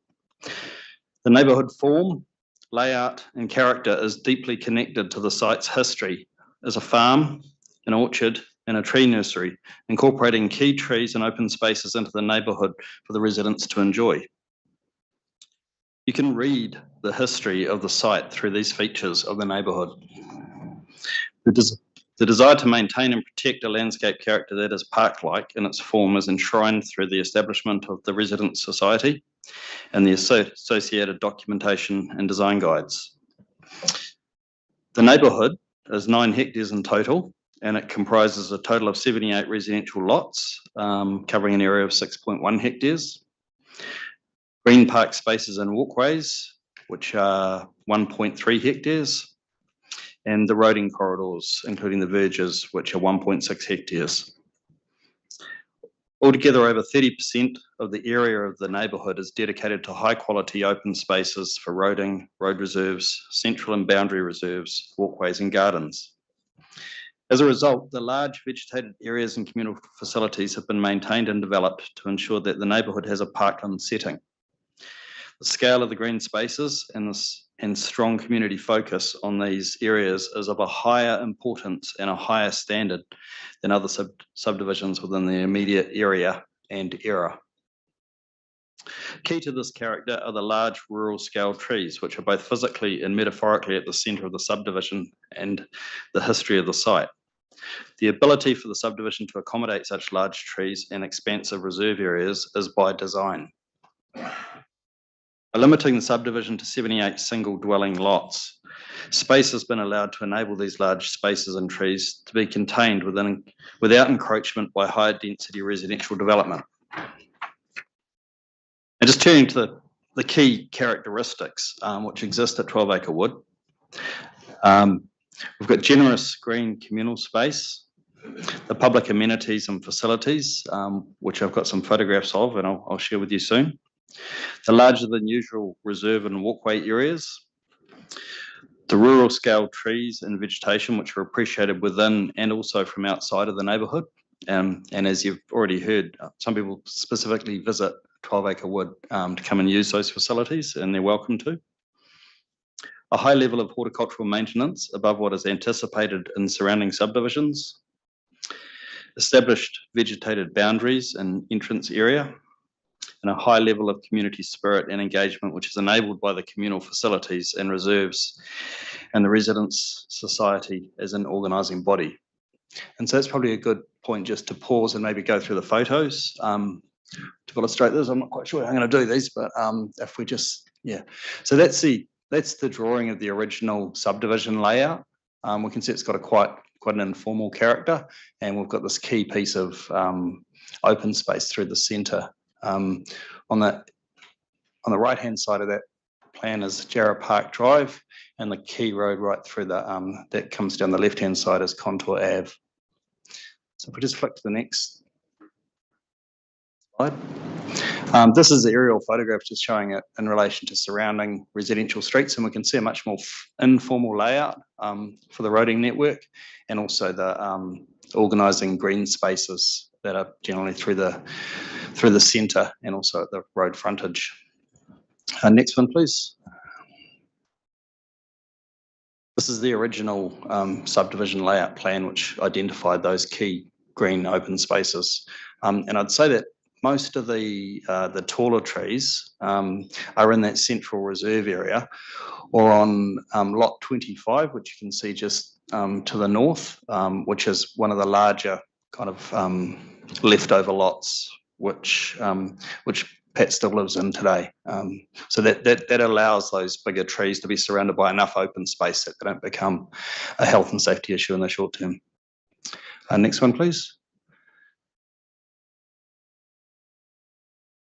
And that just shows the overall proportion of those open spaces in relation to the rest of the subdivision, and taken together with the roading network, we've got 30% of open space, as well as generously sized lots, which people take a lot of pride in keeping in gardens themselves. So that all adds to the character of the sort of the garden park-like setting. And now we've got a series of photos, I think, so if we can through this one's been darkened a little bit, unfortunately, but that's the entrance road sign on Pies Pa Road, and then that sort of frontage treatment on the next photograph, just showing the main entrance into the site. When you drive past, you wouldn't actually appreciate that there's a residential suburb in behind. So if we go to the next photo, please. That's that sort of parkland edge that it presents to Pies Pa Road. And the next photograph, I think, is one of the internal roads. So we can just see a higher than normal standard of horticultural maintenance and amenity than you get within a normal subdivision. Next one, please. Some of those bigger trees that we can see that you wouldn't normally have within a normal subdivision, but these, of course, predate the development, so they've been able to be accommodated. Next one, please. This is one of the smaller informal internal reserves, which are again maintained by the horticultural staff who are employed by the resident society. Next one. And this I think we call is it one tree reserve. There's one tree in the middle of it. And all of these houses, of course, look around the outside of it. So another highly maintained area. A lot of the trees that are in the sort of the central reserves have a history that go back to the original tree nursery. So there's a theme of eucalypts and Australian trees throughout the neighbourhood. Next one, please. That's another view across that key piece of central space. Next one.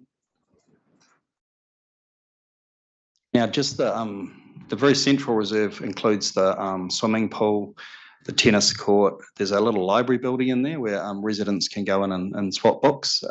Those aren't quite so apparent from a drive around the external roads, but a very high level of maintenance and upkeep on these. And I'd suggest that in terms of the sizing of the facilities to accommodate that population that are there, these are the ones that would come under the most pressure if there was an intensification. In fact, I'd suggest that an intensification throughout the subdivision would mean that a lot of these amenities would be lost to the residents, unfortunately.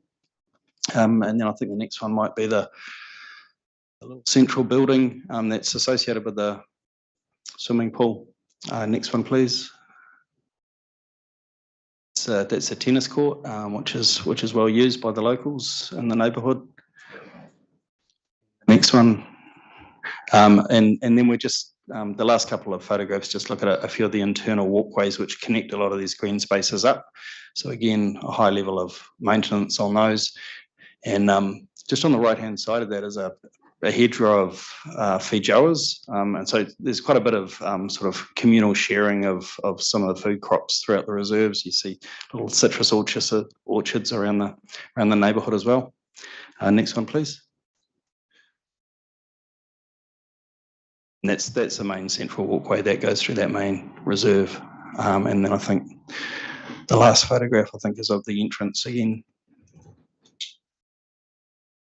Next, yeah. So just returning to my evidence summary at 4.8, the Section 42 report has not considered or acknowledged the reserve and walkway framework or the high proportion of large-scale and botanically interesting trees and shrubs throughout the neighbourhood. It is the reserve and public open space framework and plantings that give 12-acre wood its special character, not the scale or design of buildings. And the reason why I say that is because there was a focus in the Section 42 report about the buildings. It's not about the buildings, it's actually about the landscape framework that it sits within. The Section 42A report presents a somewhat cyclical argument that if matters of national importance as listed in Section 6 of the Act are not present, then the property or area cannot be considered to have special character. The addition of extra dwellings risks erosion and potential removal of these key community assets within 12-acre wood. Large-scale trees cannot be accommodated within higher density developments as health and safety concerns and incidents result in the removal of such large trees. 12-acre wood's character is largely defined by the large-scale vegetation and parkland settings, ensuring that additional development within the subdivision has the potential to undermine and significantly erode the existing special character. 12-acre wood is of its time. Perhaps it's not what we would do today under the National Policy Statement on Urban Capacity and the evolving resource management framework that we work within, which encourages efficiency of land use. But it is a high quality, high amenity, landscape-based neighbourhood and community that should be protected from the effects of higher density residential development. Thank you. Thank you, Mr. Coombs.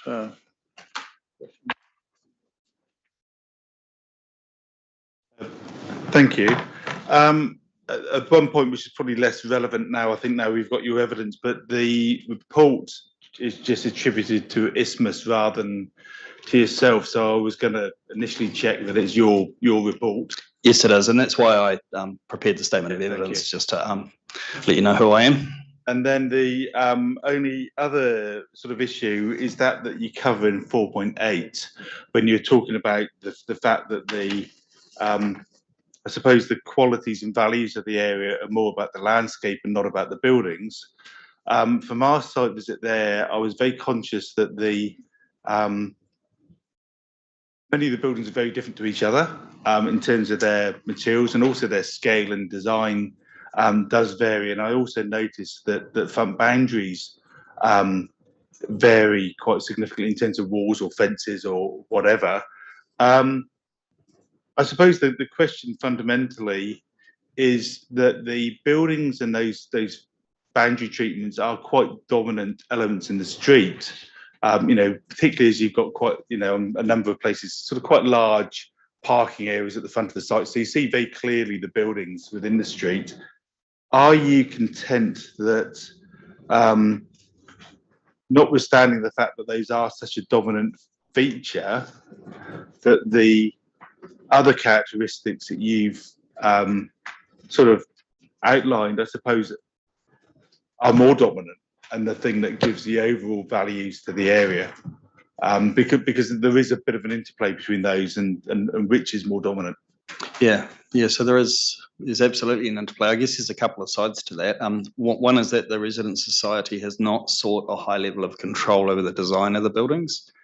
They do have a design guideline process, and designs need to be approved, but they haven't tried to turn it into a tourist village by having all of the buildings designed in the same way. In terms of the landscape setting, I think there is real strength in those communally owned open spaces, but also the fact that the density of residential development is sufficiently low to allow everybody to have really nicely developed gardens within their lots as well. So there's a combination of what's happening in the communally owned land and also what's happening on those residential land, which draws in people who are interested in gardens. You wouldn't go there if you didn't want to look after a garden, because it is a garden framework for a residential neighbourhood to sit within, and that's what I'm saying is the specialness of this place. That's what draws it apart from anything else that I'm aware of in Tauranga. Could I just say, in addition to that, you have to get onto the walkways and the paths to really appreciate 12 Acre Wood. If you drive around the street, you do see the buildings and the fences, but if you walk through the subdivision, it's a totally different perspective. So just picking up on that sort of last discussion that you were having there, in your para 4.4 of your summary statement, you say over 30% of the neighbourhoods dedicated to high quality open spaces for road reserves. Is that unusual in your experience? I mean, you sort of said it's unusual in its immediate context, but beyond that, I mean, is that unusual to have that degree? In terms of modern types of subdivision, I would say it's relatively high, but then you put that together with well landscaped lots, and of course there's no ability to control how people will deal with landscaping inside their own lot. But it just so happens that because of the history of the site and the way that the subdivision's laid out, it attracts people who want to have and look after their own gardens, so that it all comes together. There's an element of both sort of semi-public and private contribution to that character. Yeah. And have you visited a number of other subdivisions within Tauranga as a sort of a comparison, or are you familiar with other subdivisions? There are other, what I would call lifestyle subdivisions, if you like. There's one called Boscobel at the top of Ohauiti, and there's more out Oropi Way, but they tend to be based on very large lots. So, you might be up around 1 to 2 hectares. So we're talking, a day a weekend on the ride on to sort of keep on top of it. Whereas this is not that. This is higher density than that. So it's more akin to traditional suburban residential densities, but with a very high level of horticultural amenity. So in my view, those lifestyle subdivisions are much more wasteful in terms of the way that they use land. But here we've got a really nice in between, in that we've got good communal green spaces with big trees, but also a reasonably conventional subdivision density. Now, in your evidence, you talk about the potential for the large scale trees not being able to be accommodated with sort of higher density development. And I think you said in the pictures you showed that most of the bigger trees are within the reserves and on that lot 25, which is Mrs. Henderson's place. Is that correct? That's correct, yes. Yeah. And then the other thing, oh yes. So I think when we've been taken through the legal submissions before, there was a comment about the area going to be zoned high density residential. My understanding is that the recommendation from the council has been that it's medium density residential only now. Do you have I guess, a different level of concern from a landscape perspective in terms of would this area be able to absorb MDRS or some version of MDRS, setting aside the high density, because a lot of your evidence is focused on the high density? Yeah, so just to be clear, my evidence was around a landscape character assessment. So I haven't delved deeply into the differences in those provisions. I would have said either MDRS or HDRS provisions are incompatible with the existing character at 12 Acre Wood. So even MDRS allowing for multi-unit and multi-story development on a single lot wouldn't fit with that character. I just cross this one to council. I mean, the hypothetical question here, which is if neither HD or MDRS apply, what's left? Because the general residential rules are being removed, aren't they?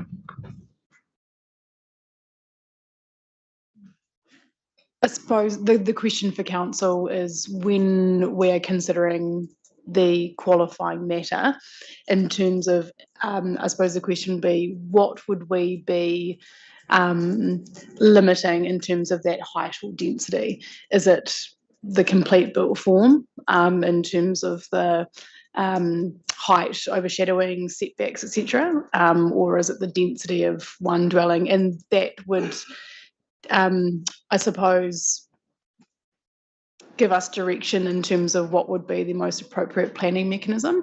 But you're right, the suburban residential zone is proposed to be deleted in its entirety because the medium density residential standards kind of take over. But yeah, so that would be the question of whether you bring in. And I mean, I'm hearing from 12 Acre Wood, there's both density and height. So it's both of those elements, and that's basically the MDRS gone. Yeah, so if it is bringing back in the suburban residential, there's probably a number of different mechanisms that we could consider on the site. All right.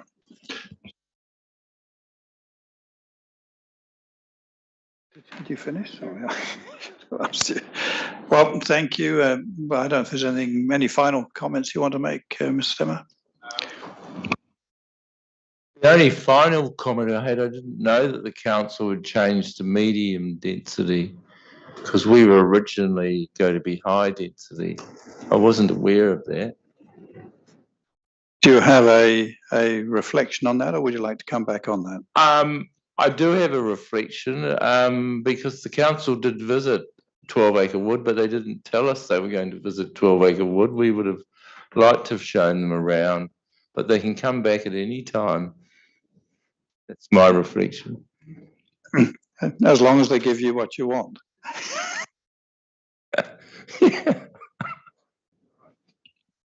Thank you for your time. Right, now Des Hecky has got another appointment, so he will now appear at 5 o'clock for a 10-minute session. And I think we're now with Kilani Tarawa.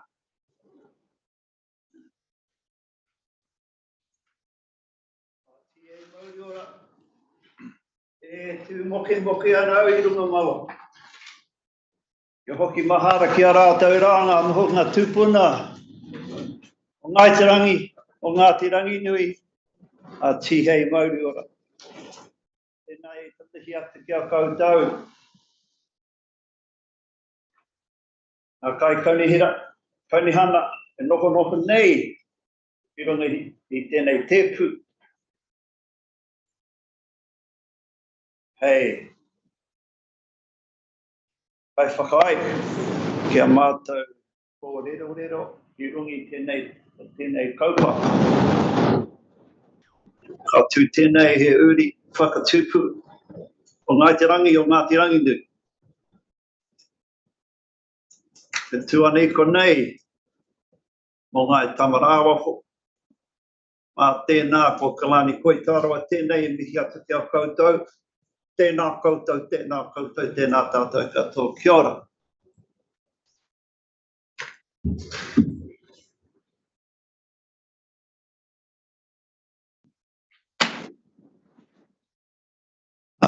Good afternoon.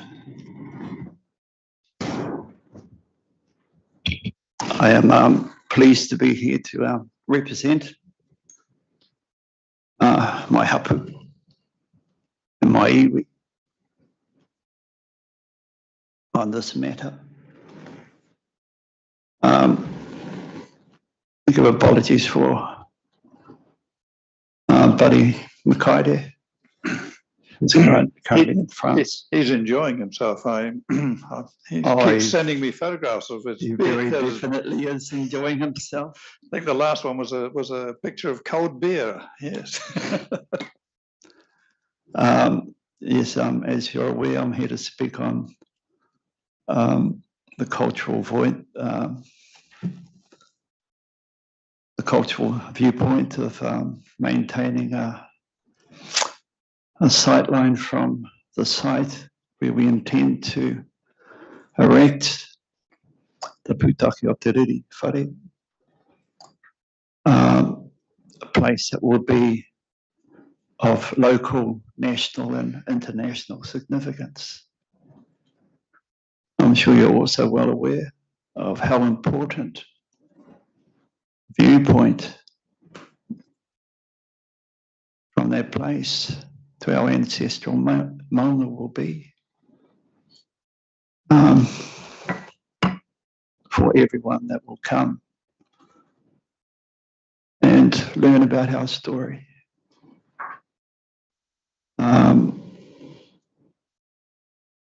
I don't know what I can add to what Buddy has submitted, but I would like to say to actually share one of the things that he wrote, that he has in his submission that was said by the Governor General Sir Jerry Matarai on the occasion of the 150th anniversary of the Battle of Cape Pa. And he wrote, "Today we share the sorrow of all those whose ancestors or predecessors in the armed conflict forces lost their lives here. We mourn them and we celebrate their example. The spirit of the ceremony today, honor, respect, and reconciliation is also being acknowledged at the ceremony on the other side of the world. Representatives from the Royal Navy and the New Zealand Defence Force lay wreaths in tribute to those who died on both sides of the Cape Pa battle at a memorial in London. And coming here today, we also acknowledge New Zealand wars as an integral part of this nation's history. Remembering what happened here and paying homage to those who lost their lives gives us a better understanding of our shared past so that we can work together more effectively for a better future. What we seek in our submission is that we can work together more effectively for a better future.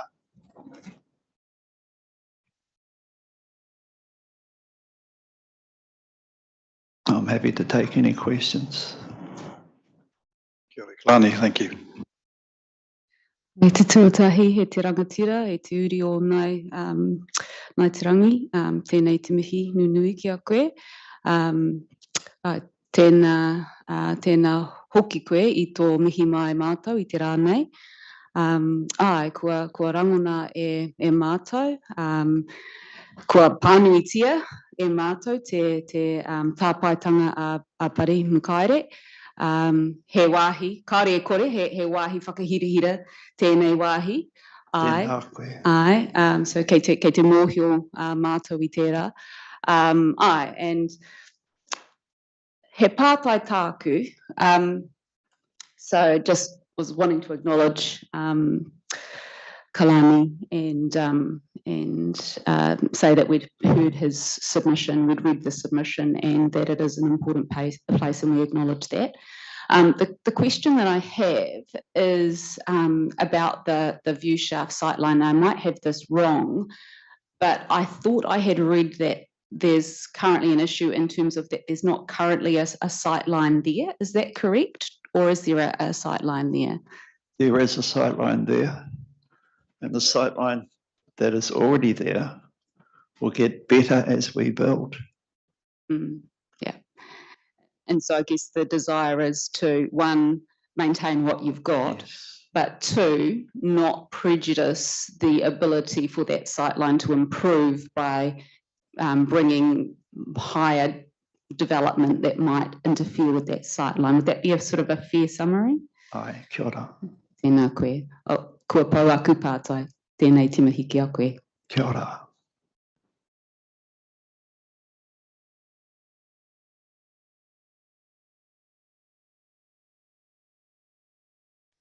Yeah, no, and when we were out there the other day, Speedy gave us a good background and of what's happening and going on. So you're simply confirming that. So thank you, Kalani. Appreciate your time.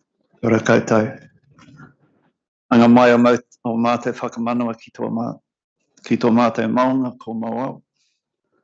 Kei reira, he oranga mō mātou. Cast your minds to the peaks of our mountain, Moao. Therein lies our well-being and prosperity. Rere tēnei te mihi atu ki a koutou. Kia ora. All right, we'll now take a lunch adjournment, and we're due back at 1:30, so half an hour. So on with it.